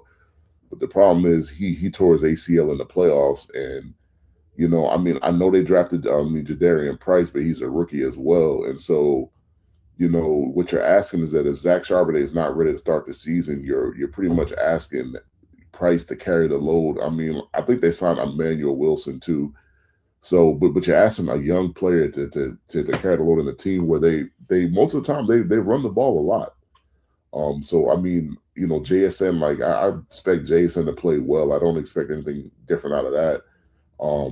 And Rasheed, he will be there for a full season. I think he'll be fine. I think Cooper Kupp is kind of getting to the end of his career. I don't think there's a lot left there. I mean, I do like their tight ends. I do like their offensive line. Like that stuff really didn't change too much. And then like they lost a couple pieces on defense. So it's like how are you going to replace those pieces? And I think for right now, having them at five, like I think I had them at either 5 or 6, so I'm cool with that. But I do think there's some volatility here that if they're not able to run the ball like they were last year, and it puts more pressure on Sam Darnold, is he going to be able to perform at the level that he did last year, especially in the playoffs, like the playoff run that he had? Is he able to duplicate that in the regular season? And I just think that's a valid question. I mean, so that's something that I'm kind of looking out for.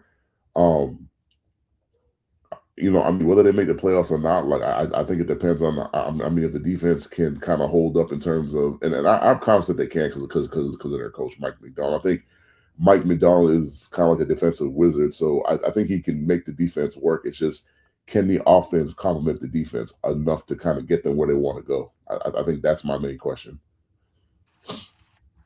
And I think that was the biggest issue, J Mac, year one, when Ryan Grubb was calling offense, was just that the offense didn't complement the defense enough. And you just saw it. Like it was, they were still a top 10 passing offense in the NFL, but their rushing attack was what, bottom 10, I want to say, in the NFL at that time. It just wasn't good at all. And last year, they just took a step up fully. And I mean, you could say how much of that do you attribute to Kubiak and how much do you attribute to the addition of Sam Darnold?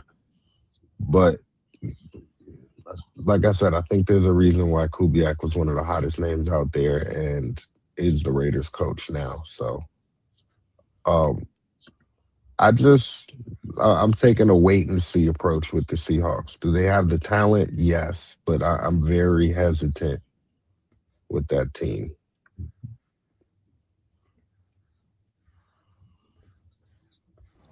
Did Pop get the chance to go? Yeah, I thought you went right before me. All right. Well,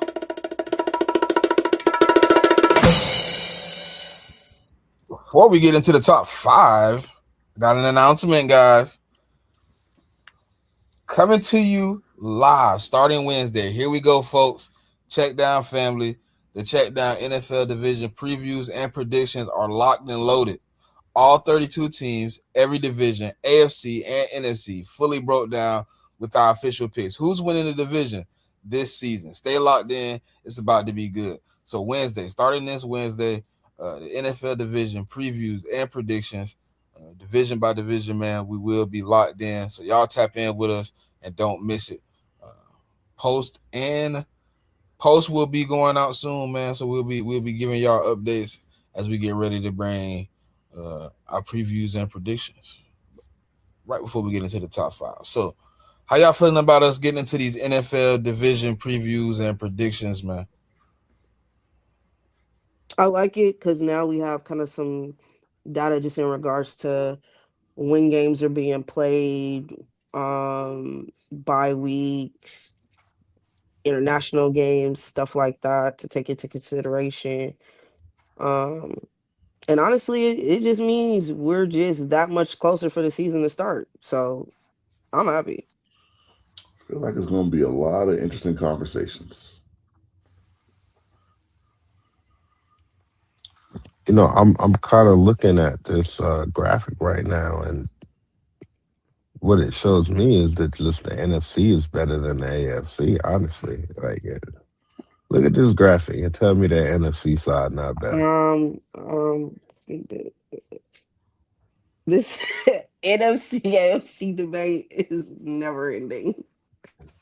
I'm just saying, just look at that graphic right there and tell me that NFC side not better than the AFC Who's side. the, I mean, I listen, man. I hate to agree with Andre, but listen, who's the best team in the AFC? Who's clearly the best team in the AFC?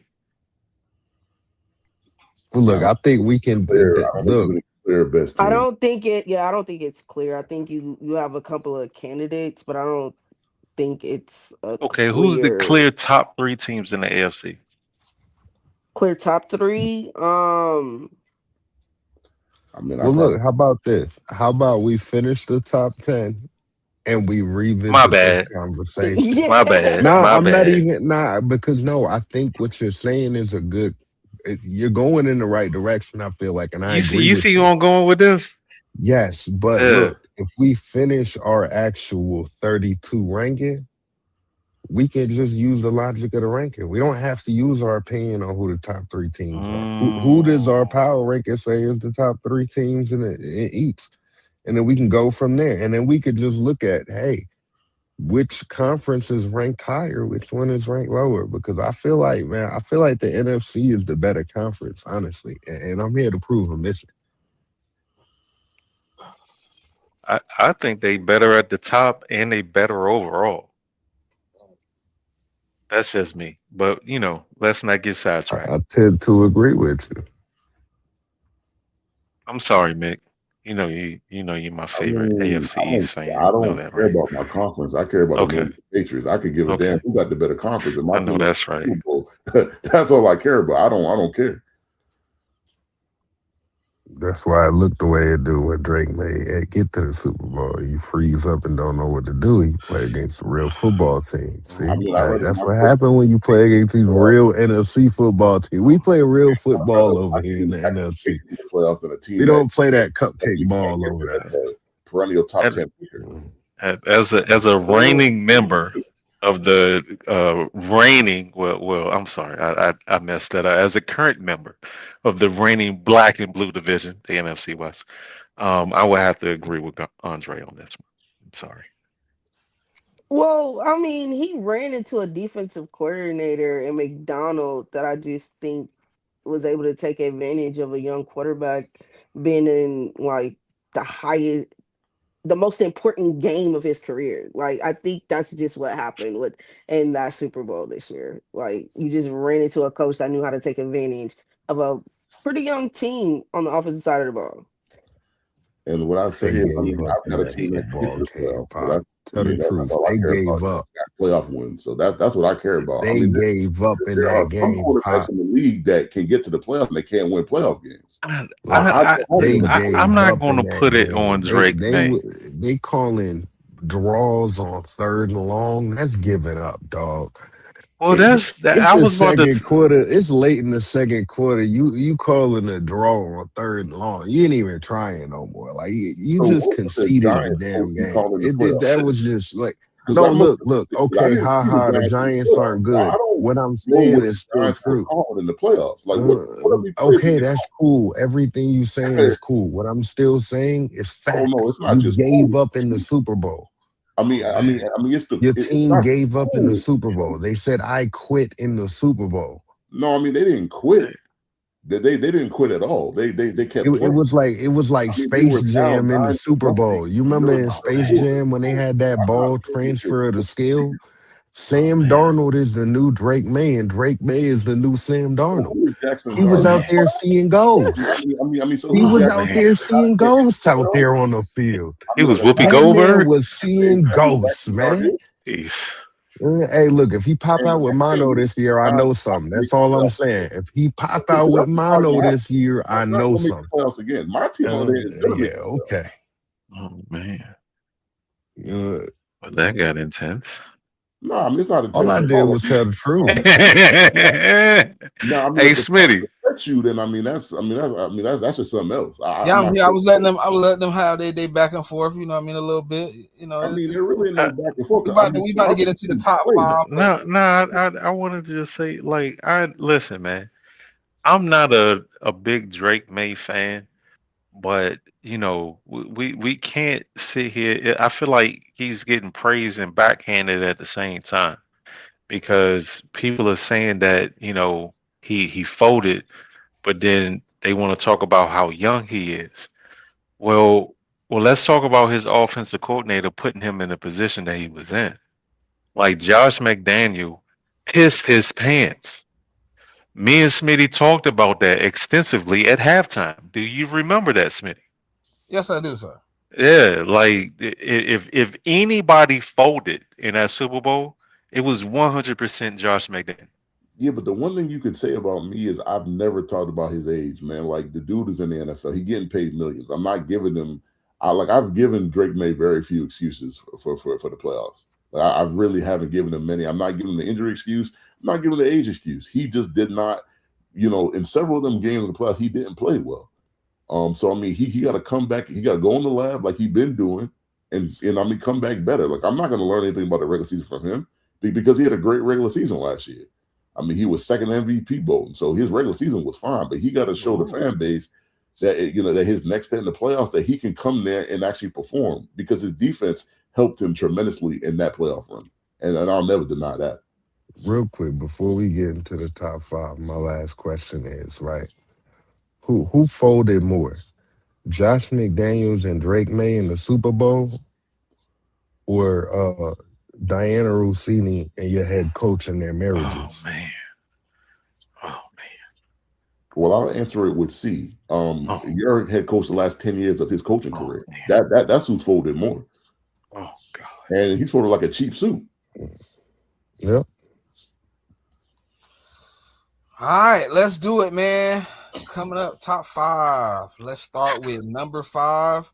We have the Houston Texans, led by C.J. Stroud, Nico Collins, and Will Anderson Jr., coming off a 12-5 season, finishing second in the AFC North, losing in horrible fashion. I repeat, horrible fashion. In the wild card. A divisional. It was divisional. Yeah. Okay. I Lost. mean, the wild card round, they beat the bag out the Steelers. Oh yeah, they did beat the bag out the Steelers. Yeah, losing the divisional round. Very disappointing. Very disappointing season with what their defense was able to accomplish last year, being the consensus, I think, best defense in the NFL. But obviously having some quarterback questions, man, having some things go on with that offensive line, not to get great protection last year. Going into the draft, everybody assumed, or everybody knew. Let's not even assume. Everybody knew that they had to add some firepower to the offensive line. So going into the first round, 26, the 26th overall pick, it took Keelan Rutledge, offensive guard, Georgia Tech. And then with the second round pick, they took Caden McDonald, defensive tackle, Ohio State. With their second round pick, they took Marlon Clean, tight end, Michigan. Klein, my bad, Marlon Klein, tight end, Shout Michigan. out to him. Hey, You know, that's one of the Germans. You know, I got yeah. okay. With their fourth round pick, they took Fabici Nawuwu, however you say his name, offensive guard, Oklahoma. Both of them. Yeah. With the 23rd pick, they took Wade Woodass, linebacker, Clemson. Uh, in the fifth round, the first pick, they took Kamari Ramsey, safety, USC. In the sixth round, they took Great Lewis pick. Vaughn, wide receiver, Boston College. And with their last pick in the draft, they took Aiden Fisher, linebacker, Indiana.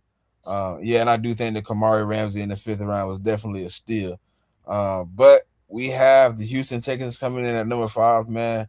Uh, I think The everybody's biggest question Tuscaloosa, Texans, is man. CJ Stroud, right? Hey, the Texas. Look. All I need CJ Stroud to do is learn how to be Trent Dilfer, because the Tuscaloosa Texans are serious. You let that defense get going. All I need that man to do is be Trent Dilfer. Can CJ Stroud be Trent Dilfer? Is my question to you. What's up? What's up, Tyree? So far, no, he can't. Um, the the Texans to me are like, I like when you play Mortal Kombat and you got Scorpion and Sub Zero. They kind of like the same, but they opposite. They're like the opposite Detroit Lions, because this defense is out of this world, man. And the defense is the engine. The offense is really holding them back. Number one in total yards allowed on defense. All of these stats are defensive stats. 277 allowed per game. Number six in passing at 183 allowed. Number four in rushing and 93 allowed. Number Bill two in Barbell. points per game allowed at 17.4. They were number Mhm. seven in sacks at 47. Number three in interceptions at 19. And number two in turnover differential at plus 17. They're top Um, 10 in almost every single defensive statistical category. Top five in most of them. The only ones that they were out of the top five, they were 6 and 7, and that was passing yards allowed and sacks. This defense is lights out, man. This is without a doubt a Super Bowl defense. CJ Stroud is holding them back single handedly by themselves. The Houston Texans defense has allowed a total of 5 touchdowns in the playoffs. They've also scored 5 touchdowns in the playoffs. They are a true force multiplier. And CJ Stroud, I understand that he's had injuries. I would expect him as a franchise quarterback and a alleged rising star to be more careful with the ball, throw the ball away, take the sack, um, scramble. Stop throwing these interceptions, stop turning over the ball, stop putting your offense in bad positions on when your defense is pretty much you're only playing on half the field. How many times did Houston had to drive the length of the field? I don't know if CJ Stroud is the guy. I don't, because it is. The Baltimore Ravens were able to overcome Trent Dilfer. The Tampa Bay Buccaneers were able to overcome Brad Johnson. As good as this defense is, it just shows how bad CJ Stroud has been when the lights get bright. I'm not selling my CJ Stroud stock yet, but I I was just having this conversation. I want to say yesterday or today about the Texans and just how different their season could have potentially went last year if they drafted Bryce Young instead of CJ Stroud. Mm. Eh, And they were truly the Tuscaloosa Texans, right? Because I think the upside of a Bryce Young right now is a lot higher than the CJ Stroud, right? Just imagine the trajectory that team would be on right now, already being a top five team in the NFL, in our opinion. Just imagine where they would be if they had a Bryce Young instead of a CJ Stroud at the helm. Just saying.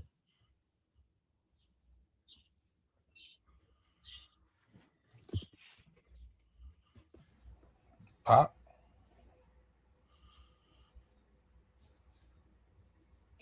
Yeah, I agree. I think the biggest issue is the quarterback. This defense has shown you they are a playoff caliber, championship caliber defense, but it's CJ. He'll have some great moments, but he falls off. Like even that Chargers win that they had last season, to me, a lot of that was the defense. And then CJ kind of woke up before halftime and then got a little better, but he wasn't really that great in that game. And then the week after, I mean, they just haven't been able to beat the Chiefs. So let's just say that. So this is a big question because they picked up his fifth year option, but they do. It's going to when they get to the table. If they're willing to pay him, he's not going to get that top end money. And just in my opinion, like to me, he has to show that you are in this upper echelon of quarterbacks, and he just hasn't done that for me.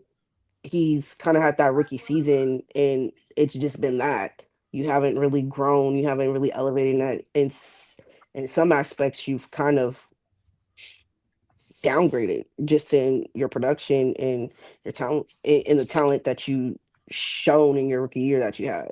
So I'm not selling my stock on him though yet. I think he can still get it together. I think he's still young.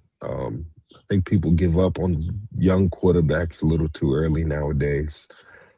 So I'm hoping he does get it together because Tuscaloosa Texans are coming for the Super Bowl on the AFC side.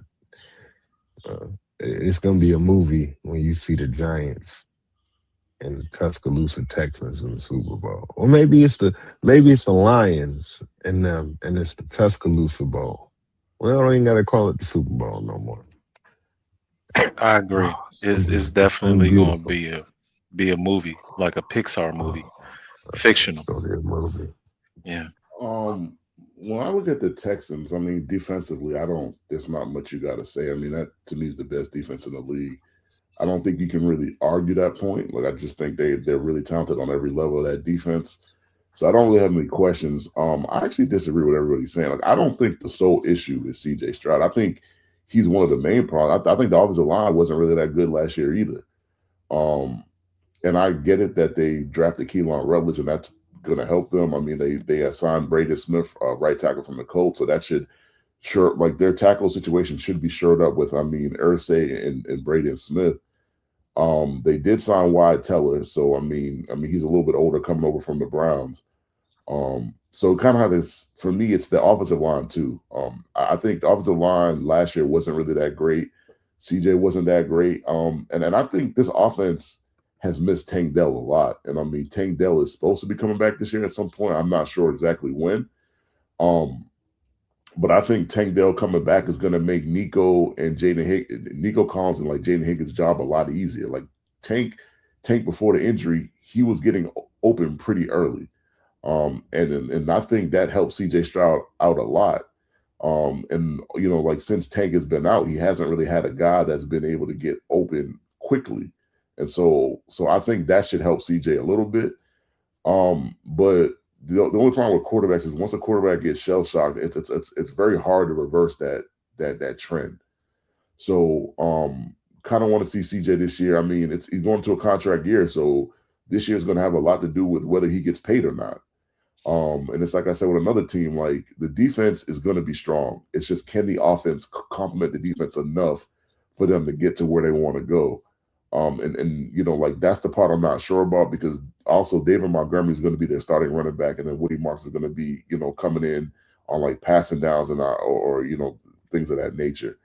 So I mean the whole offense to me is just a question. I mean, can the offensive line hold up? Can Tank Dell get back out there and can CJ Stroud perform? If that all was to happen, I mean, like they've got a good chance of getting far in the playoffs. But I guess we got to see.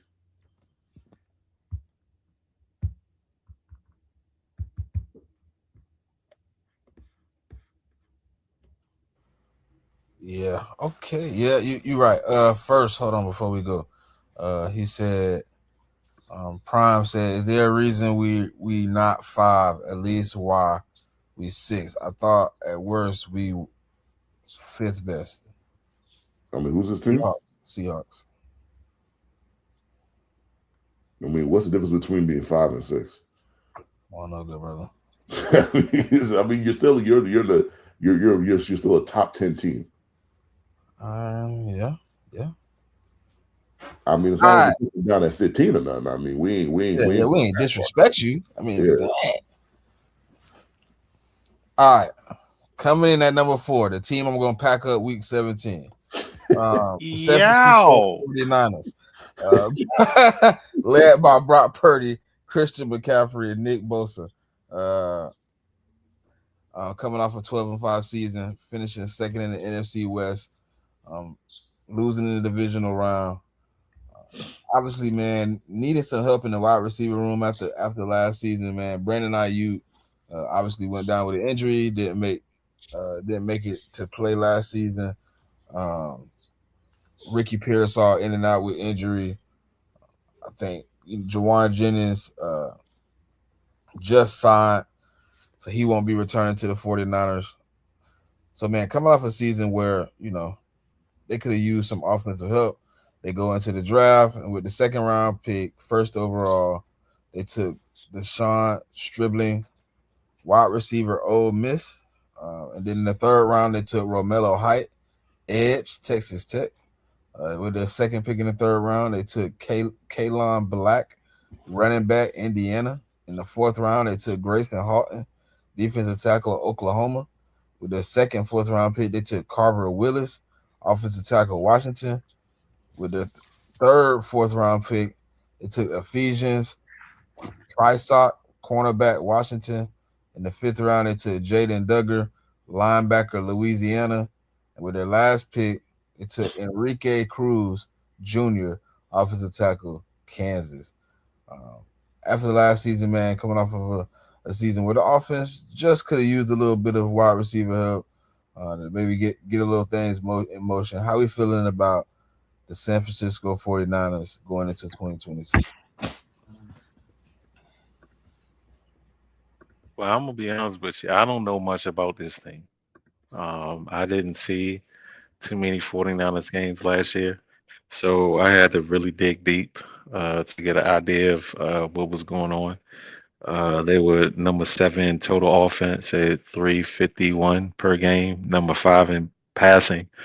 Ironically, with all those injuries to the receivers and everything, 244 game, and surprisingly, they were 10th in points per game at 25.7. That's all I got for you.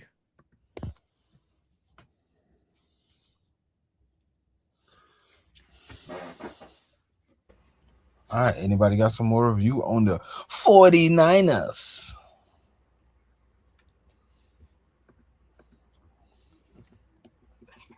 I think like one of the best additions for them this year was Mike Evans. That's a receiver core that kind of had been lacking a one, and honestly, real veteran presence. I think adding him to that room is really great, and he could kind of be that mentor for a lot of the young guys, but also add something that they have been missing offensively. I like it. The one thing I'm curious about is I believe you guys brought in Raheem Morris as your D coordinator. I want to see how that looks. But I'm not really concerned. I think this is a team that kind of dealt with injury last year, but still was able to make the playoffs and get a really good playoff win.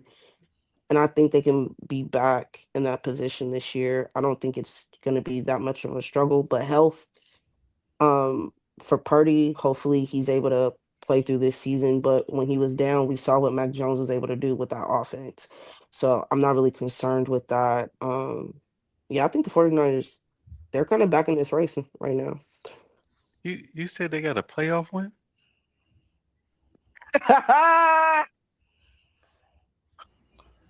No, I I I don't recall them getting a I playoff win. didn't see that in my notes. It must have been like some up and coming team that like slid into the playoffs. Not a division winner or anything, and definitely not the reigning Super Bowl champions. No, the reigning Super Bowl champions, the Seahawks, man. I'm sorry. No, What? no, I'm talking that at that point in time in the season last year. Oh no, nah, man. We didn't make the what happened? Huh? Oh, you talk Oh, about so I didn't see that triple quadruple recovery to kind of in the game. I didn't see that. What what Was what that a Madden play? I'm sorry if I I got that might have could confused. you say that again? Could you break that play down in detail because I don't recall that game. Yeah, I mean, I'm just saying Uh-huh. it was a passing play. You know, they were trying to get into scoring range. I believe you guys were Oh, inside the red zone or near the red zone, something like that. Smith, my word. and are we talking about the 41-6 catastrophe that they showed up and did in the is that what we talking about right here? Or no, I'm talking about last year. You know, round yeah, one. that's what I'm saying. Last year, you Um, remember the yeah, Seahawks and the Niners yeah, played? That was yeah, the yeah, last time yeah, we seen yeah, them, and it was yeah, 41 to yeah, 6. yeah, 41 to yeah, 6. yeah. Round one. Yeah, I remember that. I remember very surprising I don't remember round one, into but I remember that. 41 to 6. I remember very surprising into that playoff game. Yeah, that was kind of a shocker. Ain't gonna lie. J-Man, you remember the 41-6, right? I mean, hey, everybody want to act like they forgot. I mean, they lost by 35 in the divisional round to the champions, man. I'm just saying. Man, The Yeah, I first mean, round, tough that's what he break, man. remembers. That's what he remembers, I guess. I don't know. what? Man. My I wonder season how last Man, year, the was Eagles was I'm, it season was last year was it was vetoed it due was it to three was it three verts or four verts, right? And then it was. I'm pretty sure it was quadruple are, coverage, are, right? are we talking about terrorist acts right now? I'm just saying. Are we talking about terroristic threats here? What's going on? I remember it was a passing play, and it was three to four defenders around the player, and the ball got it didn't get to the player it needed to get to. That's what I remember. Like all I listen. I'm going through my notes, and apparently somebody said YOLO and just threw the ball. yeah, somebody down there, you know. Yeah. Hmm. Unfortunately, it was Eddie Kendricks. Unfortunately, but What was Eddie Kendricks the next week when he I went don't up? know. I don't have any notes. Let me hold on. Let me see. Let me check. Yeah, I'm gonna need you to go back and look I your don't notes. I don't have anything on my notes about the next week. You sure? Yeah, unfortunately, There's no man. there's It's almost no like it notes at didn't all. even happen. You sure? Okay, so You know, Hey one man, week hold on. 17 can't So get here soon enough. when you going through your notes, Uh-huh. does it have like dated sequence? Data sequence? I don't even know what that word means. So So what is that? could French? you go That's to Latin or something? could you go to like your search bar and type in January 17th, 2026 and see if you have any information on that date? This sound I don't have Say that again.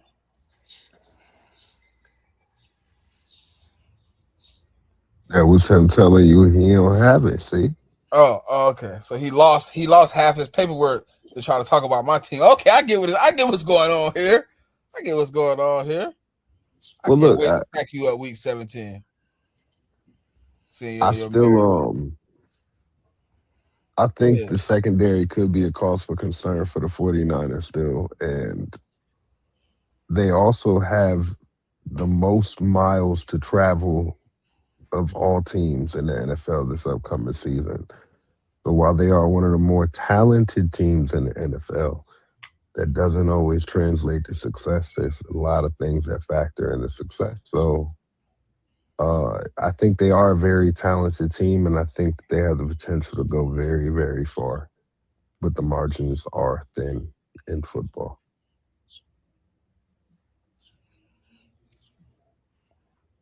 Jamie.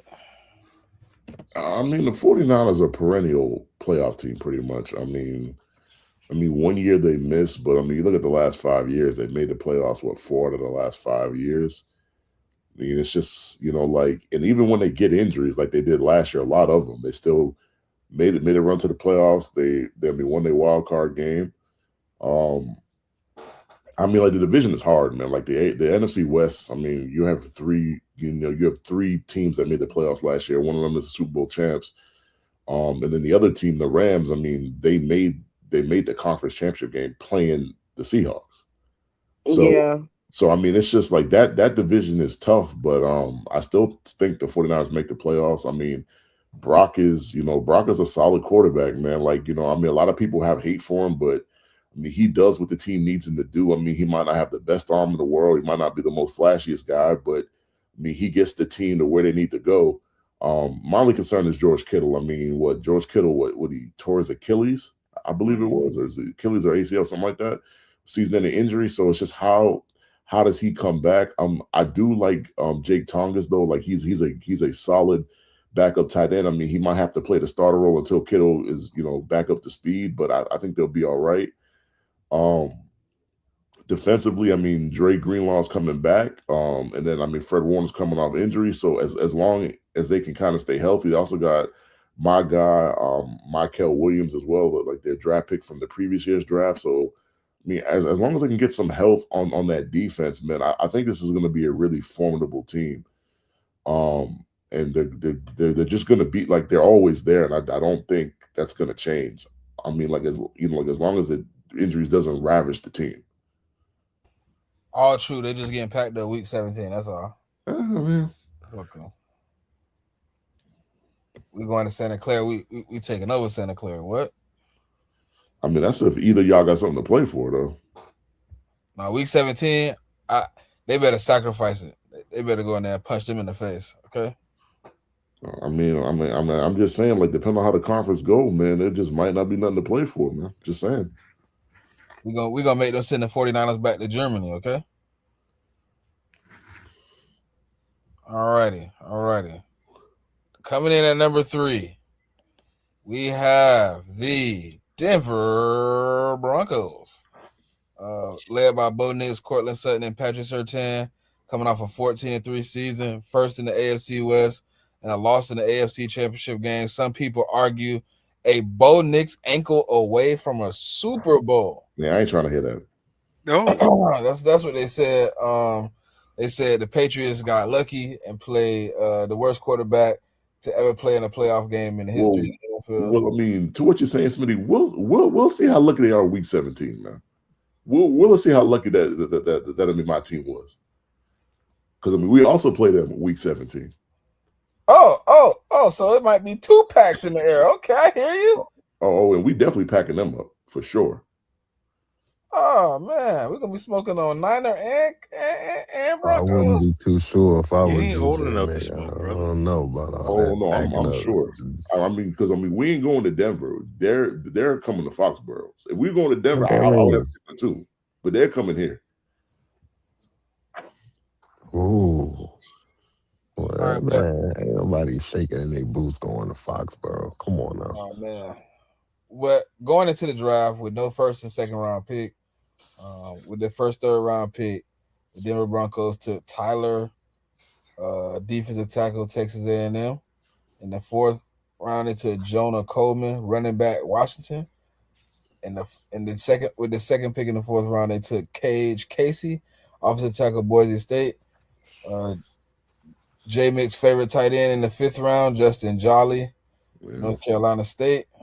In just my the guy, man. And they had three, fourth, seventh round pick. With the first one, they took Miles Scott, safety, Illinois. The second one, they took Dalen Bentley, tight end, Utah. And then with their last one, they took Red Murdoch, linebacker, Buffalo, which I think is a really good pick. I actually like Red Murdoch. Yeah, man, they stole him from the Bills, man. Because I heard the Bills wanted to draft him. Yeah, I'm glad he didn't go there. Yeah, man. So obviously, Bo Nix broke his ankle last year on I don't even know, like the simplest play in football. I think there could be any other less contactable play in football. But yeah, coming off an AFC Championship loss to the Patriots, how do we feel about the Denver Broncos and their upcoming 2026 season? I feel like the Broncos are in the same boat as the Houston Texans. They have a phenomenal defense, and they got I wouldn't say Bo Nix has been as bad as CJ Stroud when they counted, but he wasn't that stellar in the playoffs either. The defense is definitely the engine of that team. The only difference is that Bo Nix has Sean Payton, and he's made a liar out of me multiple times, dog. Sean Payton is a offensive genius. He is a QB whisper. A lot of people raised their eyebrows at the Bo Nix when they drafted him. Sean Payton has shown that he knows what he's doing. As far as the stats go, they were kind of odd, man, because Denver was a top 10 offense, but oddly enough, they weren't top 10 in rushing, passing, or points per game. They were number 11 in passing and number 16 in rushing, but they were 10th in total offense. I thought that was kind of weird. But they were number one in sacks at 68, and they were number two in yards allowed, which is 278. I think that defense is lights out. And I want to see if they can continue what they're doing because Kansas City has shown that they can draft. They have the second youngest team in the league. So we're going to see if Denver is for real. Um, if they can hold off Kansas City, I don't know. I think they will. I don't want to get off topic, but Kansas City got a pretty good hill to climb this season with the holes on the offensive line. What not holes, but question marks on the offensive line. Pat coming off the ACL, and again, the second youngest team in the league. I want to see if Denver can hold them off and show that they belong, or they're the new king or new kids on the block or whatever. But I don't really have that many questions for Denver, especially if Bo Nix. If he starts the season on pup, I wouldn't be too worried. I think this defense is. I should have looked at their first four games, but neither here nor there. Defense travels. That defense travels. And you should So look at I their don't first have six any. games. 'Cause Say again. you should look at their first 6 games, man. Okay, well, hold on. Well, let me The look league at the ain't do first them six no game. favors, I, I man. I got the app open right now. Where's Denver? All right, Denver. Here we go. Scores. All right, let me see. So they start with the Chiefs in Kansas City. Jaguars. Okay. Rams. Damn. 49ers. Man, these boys might go on 4. First six, um, man. I I mean, don't know, man. Defense travels, dog. I don't And disagree with you. It does, but them first 6 games, all them teams yeah, made the playoffs. Chargers, Well, I Seattle. mean, not the Ooh, Chiefs. yeah, The that's a games will be gauntlet. tough, but First 8 games actually, because they played Chiefs week 8. Yeah, I You mean know, they the get only break Arizona is week week 7 seven, though. and that's the Cardinals. Yeah, I mean that's I They don't The know. got schedule is definitely tough, but the biggest question mark for me for them is how do they replace JFM?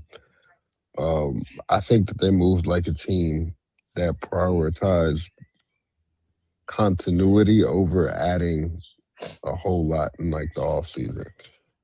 Right? They basically prioritize keeping their guys in house in free agency or just all off season. Then instead of betting on projection and upside, you bet on the guaranteed talent of a Jalen Waddle, and you make the move to acquire him. I just think that their floor is really high, just because there's a lot of continuity there. And I think that the Jalen Waddle addition can definitely raise their ceiling a lot. Now, to certify his point, Bo Nix definitely has to take that next step. If he doesn't take that next step, then everything that I'm saying right now doesn't really matter, honestly. But the Broncos are moving like a team that definitely have true belief in Bo Nix as being the franchise guy, and they believe that they have enough to win the Super Bowl, especially now that they have the addition of Jalen Waddle. But JFM leaving, that does kind of concern me. oh, and I left out two things. They were number 7 in passing yards allowed at 187, and number 2 in rushing yards allowed at 91. Yeah, so when I look at the Broncos defense, to me they have a top 5 defense in the league. I don't really have any questions about that. I mean, JFM leaving is really a big deal. But I mean the D line is still pretty good though. So they'll probably miss I mean him at points in the season, but I think they'll find a way to kind of work around that. The only other problem is they also lost their DC, because I believe their DC is the guy that went to the Bills to be the Bills DC. I believe. The black guy? No. Leonard was the favorite to replace the defensive coordinator if he were to go somewhere else. What was Jim Leonard's position last year? Leonard was not the defensive coordinator. So he must have been like the linebackers coach or something.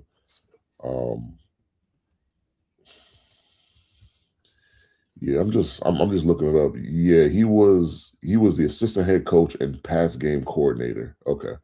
So yeah, so he wasn't the DC. And then the year before that in 24, he was the DB, the defensive backs coach and the pass game coach. Okay, so he wasn't the DC. So I mean the DC's still there. So he just left.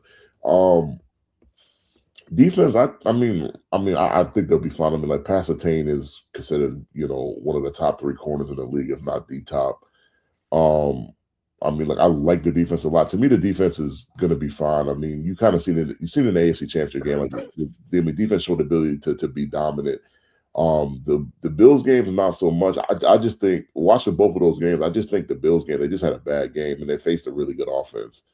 That kind of matched up with them pretty good because of the line that the Buffalo Bills had.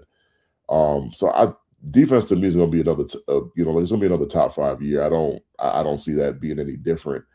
The only thing I can add though, my concern with Bo Nix, I was never really a believer in Bo Nix, but one of the main stats that I looked at last year was that I believe, if I'm not mistaken, he had the most passing attempts in the league. And he wasn't top 10 in yards, I don't believe. So, I mean, Bo Nix showed improved in that Bills game, like their very first playoff game. Like he went toe to toe with Josh Allen. I mean, if some people have Josh Allen as the number 1, 2, or 3 best quarterback in the league, so he went toe to toe with him, and he won in the end. So, I mean, some of the doubts I had about Bo Nix stepping up in big moments, he kind of showed me in that one game that he could step up when his team needed him the most, because their leading rusher was Bo Nix. Like they could not really run the ball against the Bills, which was crazy when you think about it, because the Bills' run defense was bottom of the league last year. So And that kind of runs me to my next concern with the Broncos is their running game. I understand that J.K. Dobbins was hurt. They brought him back, but the problem is J.K. gets hurt every year. So at some point, he's not going to be available. And I think that's just something that you can count on. But they also drafted Jonah Coleman, who's a running back that I really like coming out the draft. Like was previously said, like they added Waddle to the mix with Waddle and Courtney, Troy Franklin. So I think that makes their receiving core a lot more potent. And lastly, they have one of the better lines of offensive lines of football. So I would also put their line as like a top 5, top 6 offensive line as well. So they have a lot to work with. They made the Waddle trade because they have high expectations for this team. They were thinking, in my opinion, they were thinking that move was going to put them over the top. So we have to kind of see how Waddle integrates into the offense and how he's being used.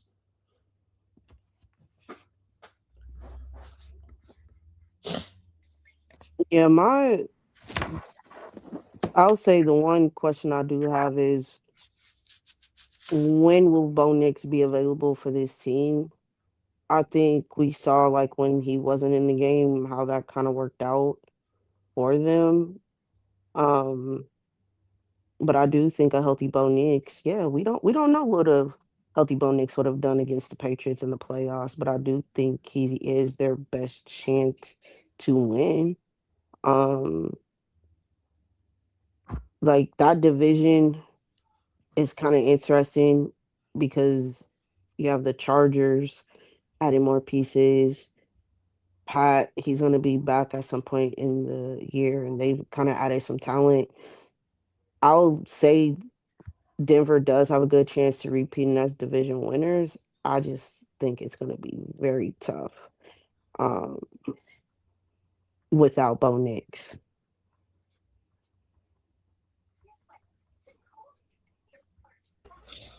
All right, man. Final 2 teams on the list, man. Woo. All righty. I wonder who could it be. The team that's better than yours. How about that? Only Oh 2 left. wow! So coming in at won't be number there 2, we by the have beginning of the the season. Philadelphia Eagles, led by Jalen Hurts, Saquon Barkley, and Jalen Carter. 11-6 last year, first in the NFC East. Lost in the wild card to the trash Niners. Jesus Christ. Don't know how he choked that away, but okay. But man, I almost said something crazy. with a lot of the controversy, yeah, don't watch yourself, good brother. Watch yourself. With a lot of controversy around said receiver, Blase, Squaze, whatever. The Eagles going to the draft. With the first pick, 20th overall, they took Mekhi Lemon, wide receiver, USC. The second round, 22nd pick, they took Eli Stowers, tight end, Vanderbilt. In the third round, 4th overall, they took Markel Bell, offensive tackle, Miami. In the 5th round, they took Cole Payton, quarterback, North Dakota State. In the 6th round, they took Micah Morris, offensive guard, Georgia. In the 7th round, they took Cole Wisniewski, safety, Texas Tech. In the 7th round, they took Uar Bernard, D tackle, international, Nigeria. And with their final pick, they took Kayshawn James, newbie, New Mexico edge. Obviously, last year, cornerback too, big issue. Kind of a little pending issue with AJ Brown. A lot of injuries across the O line. Played very poorly last season. Offensive coordinator trash. So I think we got a lot of improvement to do. So being number 2 on this list, I think going into the season we got to see how the offensive line bounce back without Jeff Stoutland, and where they stand. Obviously, being one of the most consistent lines over the past few seasons, with a new offensive line coach, new offensive coordinator.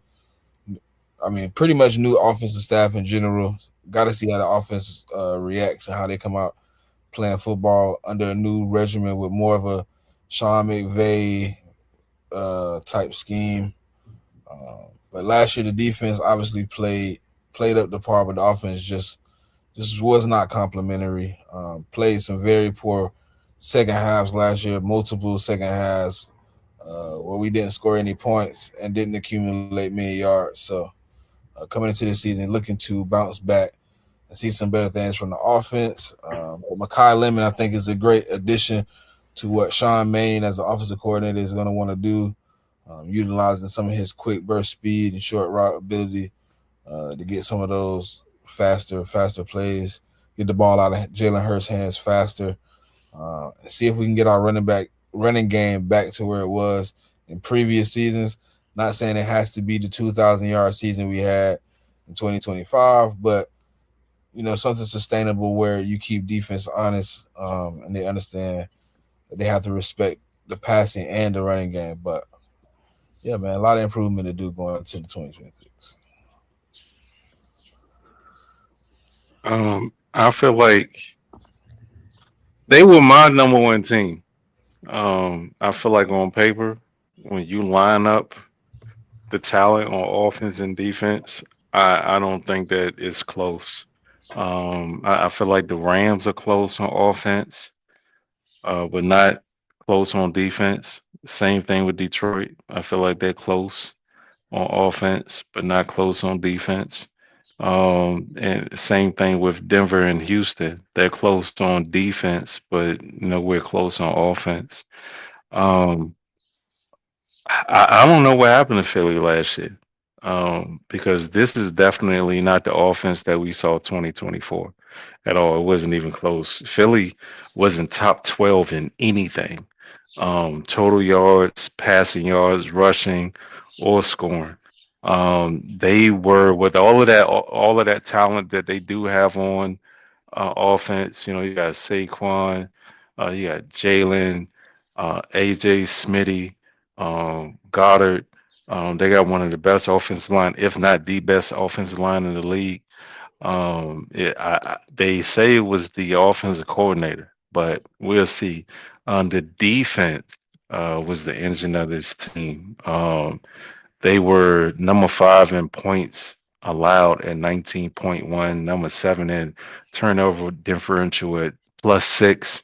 And they were number 8 in passing yards allowed at 189. Uh, I feel like Howie has done a really good job with accumulating top end talent and kind of like shifting those contracts to keep them together. He's kept a lot of big names together for a really long time. With that said, I feel like this will be their last hurrah, because the cap hits for these guys is coming next year. AJ, Jalen, um, uh, they have really big cap hits coming. Lane Johnson is talking about this might be it. I feel like this is their last hurrah. I'm not 100% sure they're going to trade AJ Brown, to be honest with you. I mean, because he is on the contract, and why get rid of him a year early? So with all that said, you know, um, I haven't seen Sirianni or the GM kind of be lackluster with the coaching staff 2 years in a row. Any year that they've had, like, let me see, like 23, the offense wasn't up to par. Then 24, they came back and looked better than they did in 22. So, the odd years they've been down a little bit, and the even years, they've been hot as fish grease. So, until they show me that they can't do it, I'm going to assume Sirianni and Howie are going to do it as far as finding their guy to run the offense. So I don't see anything changing in the NFC East whatsoever, except for their record. They might be 2 games better this year if this goes how it's been going since 2022. Yeah, like I said, I think the Philadelphia Eagles um, have the best roster in the league by far.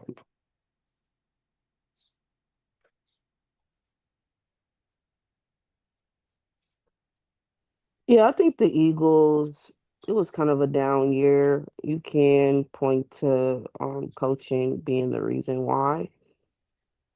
I do think they can um get right back there if the OC that they brought in can do a better job at calling plays, because some of them play calling last year was kind of crazy. And also they weren't really that great at running the ball, which is something I think the Eagles have been able to do for quite some time. So I think they'll be back in the race. But I will say this.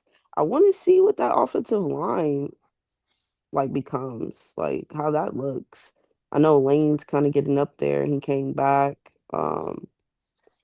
For right now, maybe a year or two. So we'll see how that shakes out. But yeah, the Eagles, I think, are still going to be a playoff contender.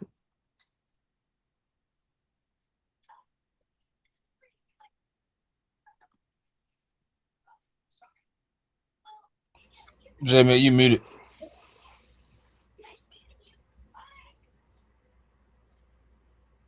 Yeah, they were 18th in rushing last year, Pop. Oh yeah, sorry about that. I mean, what I was saying was, I think when you get to this part of the rankings, when the top five, I think for me it's like splitting hairs. Like it's not like the difference between teams isn't that great. To me, the Eagles, for me, I do think they're the number two team. I agree with it. Because they have an OC that's new coming in. I mean to the organization. Yeah, I mean he was with the Packers. So I kind of want to see what he does in calling plays. I mean, just if you talk to Eagle fans, I mean, you couldn't get any worse than what it was last year. So I just want to see how he is as a play caller in terms of sequencing plays and route combinations and I mean things of that nature. So I just want to see how he is with that. Defensively, like I like what the Eagles are defensively. Like I like their D line. I mean, the linebackers are really good. Secondary by bringing in, I mean, Reek Woolen is just like, I mean, like people said they had the issue at CB2. Now they don't have that issue anymore because now they have Quinion and Reek Woolen sitting at their two corners. And then and like they still have Cooper, Dijon. I mean, playing the nickel. So I mean, the secondary is even strong. To me, the secondary is stronger this year than it was last year. They could have used another safety in the draft. They didn't really get to that. So so I mean, kind of got to see how that pans out. But I think the secondary will be fine. Like I like their defense as a whole. And I mean, offensively, like I would expect Saquon to have a bounce back year. I expect the O line to play better than they did last year. With the whole AJ Brown thing, I mean, you kind of just got to wait until June 2nd and see what happens if he gets traded or not. I mean, obviously, like my fan base is the base that's clamoring for AJ the most because that's just been rumored to what's going to happen on June 2nd. But until it happens, you kind of he's on the Eagles, man. Like I'm not going to do that until the trade is completed or whatever. So as of right now, he's on that team, and I mean, even with him on or off the team, the wide receiver room is still pretty strong. I mean, Smitty to me can be a one regardless. And then you draft Makai Lemon, who was my second favorite receiver in the draft. He's a very good wide receiver. And then they also acquired Dontavian Wicks, who Dontavian's only issue was him catching the ball. Like if he could just find a way to get, I mean, his hands, I'm not even saying, to be the best in the league, but just improve on actually catching the football. I think, like their wide receiver room is just fine. So I mean, when it's all said and done, I mean, I would expect them to be in the playoffs, and I would expect them to be competing to make the Super Bowl. So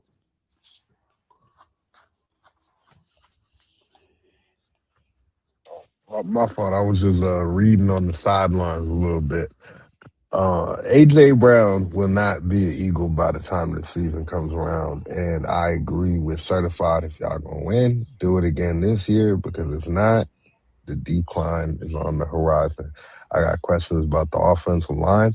I got questions about the Oh offensive my coordinator, and I God. got questions about the quarterback and his evolution and willingness to evolve in a new offensive system. Bro, stop. Come on, don't use don't use that new media bull junk. My quarterback has never given anybody an issue. He's very coachable, and you should know better than anybody on the cast that he's willing to do whatever it takes to be on that field and play football. You know that best out of anybody. Well, not whatever. They had to bench him and put Tua in for us to win. Ain't that right, J man? Man, I'm not a Bama fan, so I'm not He, included in he, this. he wouldn't just go. He wouldn't go bench I would himself. do it He just had to get benched by somebody. I mean, who is nobody in the world's gonna bench themselves.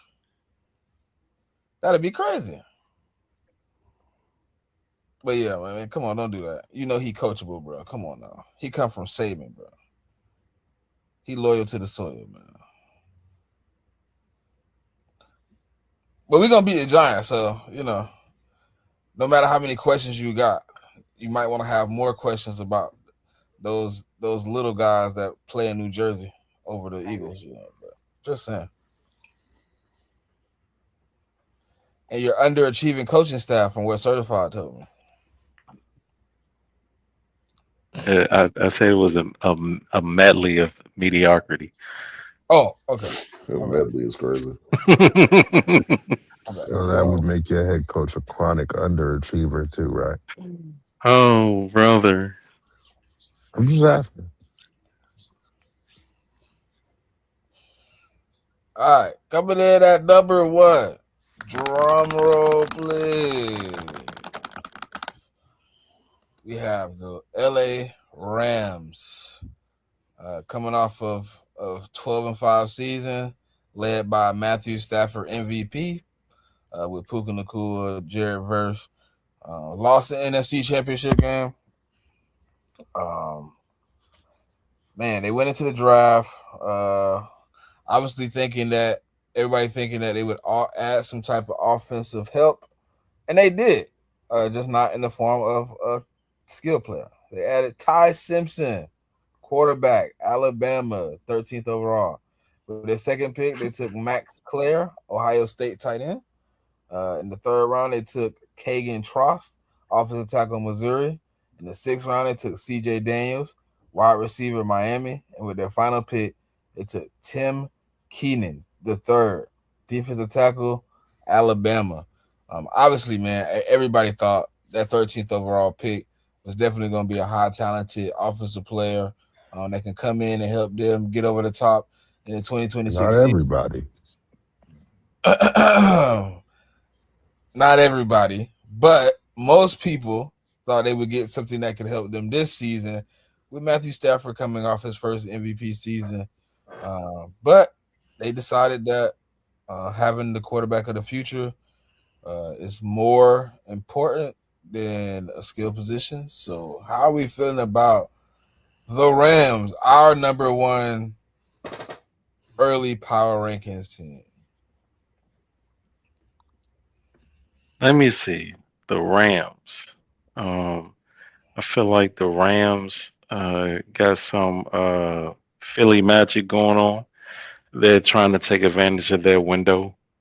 Um, Matthew Stafford is in the final year of his current deal. He's making just under 50 mil a year. Um, they had one of the most explosive offense. Well, not one of. They had the most explosive offense last year. Number one in total yards, number one in passing, number seven in rushing, number one in points per game at 30. Um, but they also had a pretty decent defense. Number 10 in points allowed, number five in turnover differential at plus 11. Number five, I'm saying tied for number seven in sacks with Seattle and Houston at 47. Um, they got a pretty stacked defense, man, and they picked up one of the best corners in the league at McDuffie. Actually, they picked up both of Kansas City's starting cornerbacks. My it's I don't have any questions about the Rams next year. It's the year after that. Because like I said, Matthew Stafford is in the final year of his deal, and they only have like 25 million in cap space. Puka Nakua needs a new deal. Kobe Turner needs a new deal, and Byron Murphy needs a new deal. Those are three superstars on that team. I don't know if they're going to be able to keep all of them. So they are in a window right now. Again, for the third time, this is Matthew Stafford's last year. So if they do re him up, um, that's another 50 million right there that they got to find in that cap space. So I don't know how they're going to keep all these players together, especially with JSN's contract.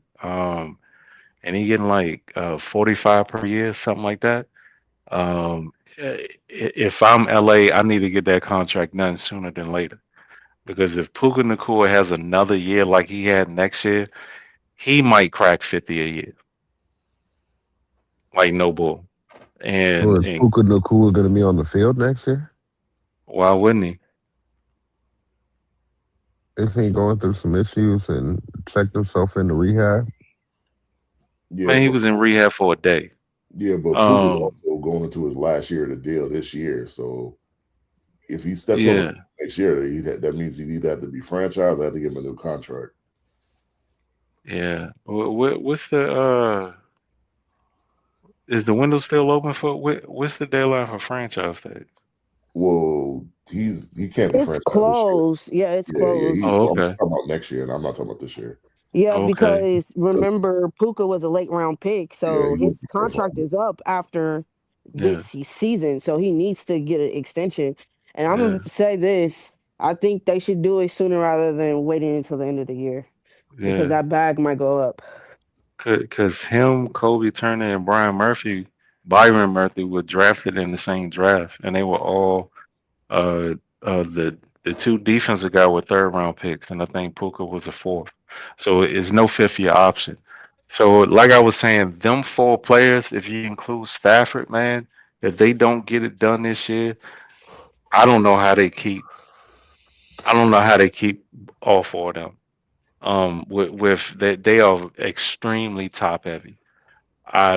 They have to get it done this year, or they're gonna have to blow it up. It's no way in the world that they're gonna be able to pay all four of them again next year.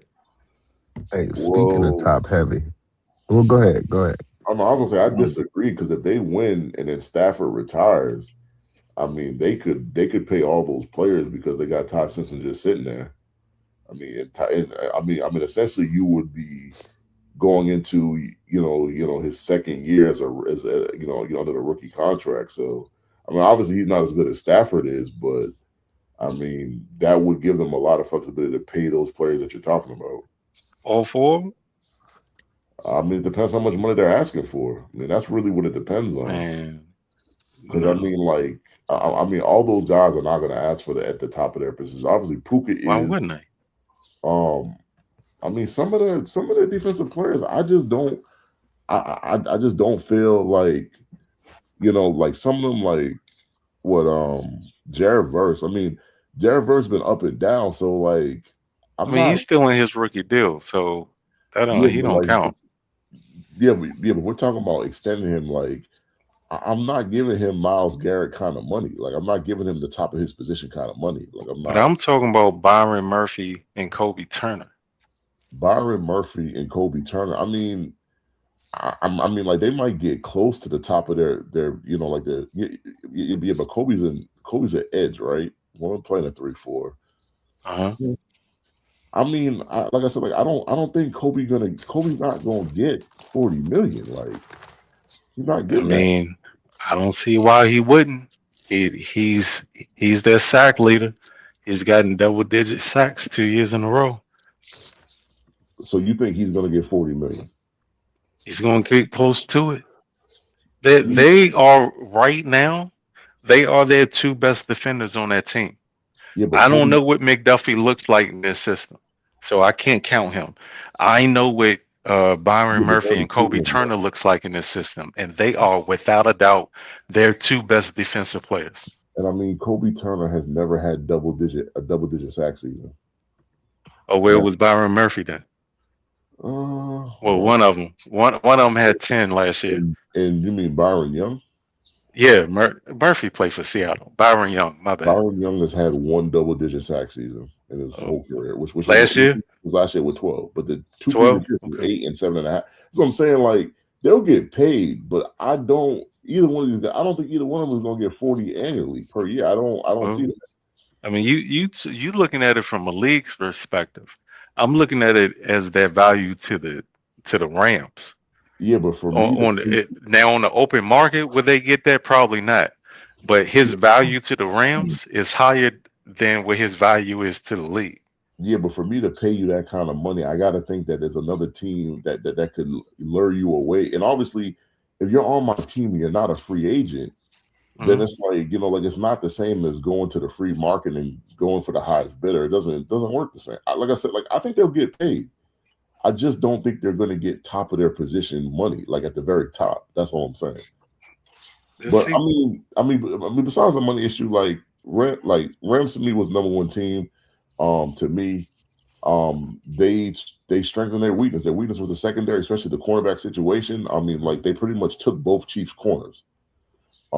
So I mean now like teams are gonna have a little bit harder time throwing on that secondary, but it's to me the defense comes down to can they get pressure on the quarterback. I think that's just what it comes down to. If they can get pressure on the quarterback, this defense could be really good. But if what happens last year in terms of them lacking to get pressure, you can have the best set of corners and safeties in the league, but if you can't pressure the quarterback and the quarterback just sitting back there making sandwiches and grilling steaks, I mean, at some point the wide receivers are going to get open, and I don't care how good your corners are, they will get open at some point. So I think for me, that's what I'm looking at in terms of this team is their defense and their ability to get pressure, and I think that will say a lot for them either getting to the ultimate goal of winning a Super Bowl or falling short of that. I mean, they were number 7 in sacks, but they had a lot of that sacks came in the same game against bad teams.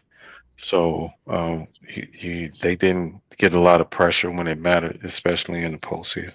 Well, yeah, that's what I'm saying. Like, if you look at that Carolina game, like, Bryce. I mean, Bryce had a really good game. Like, he didn't have a bad game, and he had a lot of time to throw. Caleb had a good game versus him.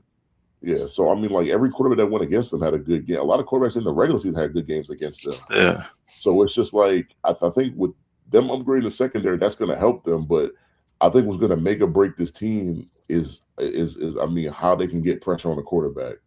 I mean they didn't really change a lot up front. I mean they're pretty much rolling with the same guys that they had.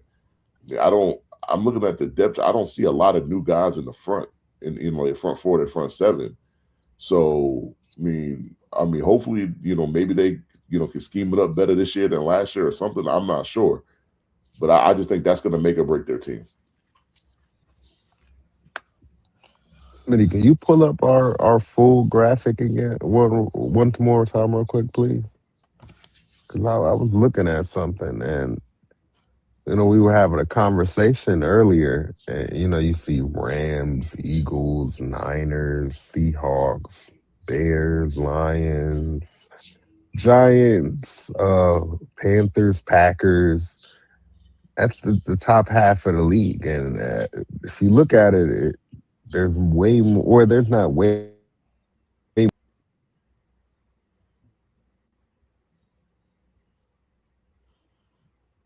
I guess he cut out. So, but it is 9 NFC teams to 7 AFC teams in the top 16, I guess.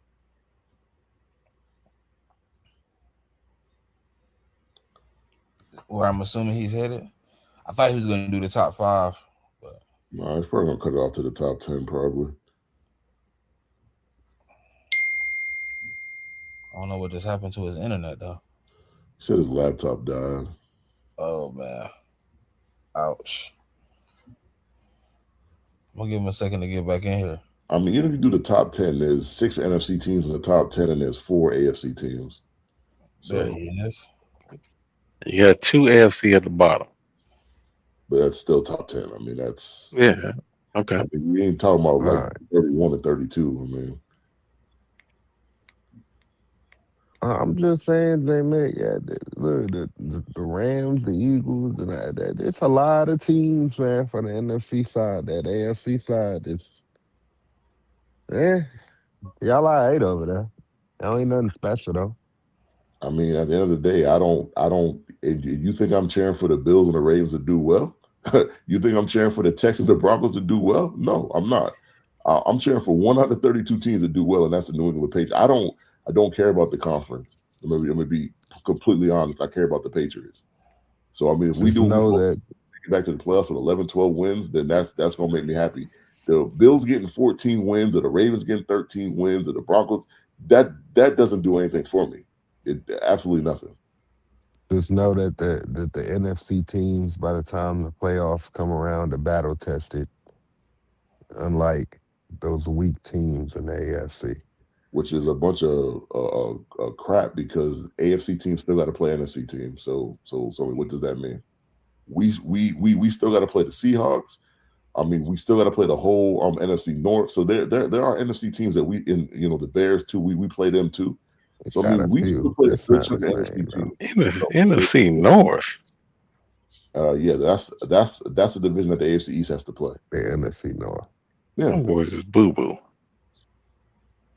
Well, I mean, one of them boys made it to the division that far, last year. brother. That's kind of crazy. Hey man, I made it to the divisional round. Three of my teams in my division made it to the divisional round. Yeah, and I mean, my team made it to the Super Bowl, so I will. Oh man, turned into Sam Darnold. Well, brother, and not make playoffs at all. I'd rather do that. Oh man, here we go. Listen, I'm gonna say this though. I'm gonna say this. Go ahead and cut an extra key and clean off them floorboards, because we moving up to the 6th floor next year. You hear me? Huh? And you hear me? The last 3 decades? No, I didn't. That'd be the first time in my lifetime. You've been saying that for the last 30 years, man. You want to know? Won't be the first thing in his lifetime. Damn, living in my shadow. West Coast Cowboy. Living in my shadow.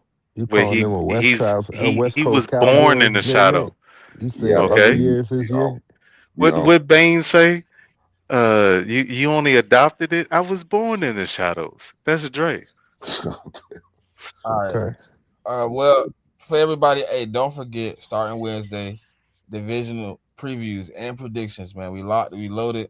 We got all 32 teams coming in, y'all, man. It won't be all on Wednesday, but you keep tuning in, and we'll keep bringing these teams. But that's going to conclude our top 10, man. Obviously, people going to agree. People ain't going to agree. But we'll be back with another one here soon, man, right before the season pop off, to give y'all our actual, power rankings. And we'll be adjusting those week to week as teams perform or underperform, however it goes. But with that being said, Pop, get us out of here.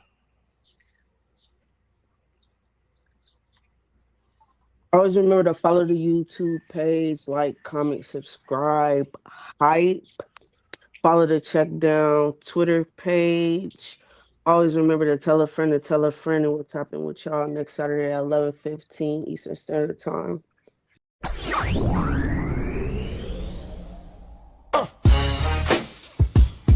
Check. Check down. Check down. This the check down. We give it to you straight. This the check down. We really watch the tape. This the check down. We give it to you straight. This the check down. We really watch the tape. From the street to the game, we bring that flow. Analyze every move, feel the knowledge grow. In the lights of the city, where champions are made. 2 men to the moments in the place. Kick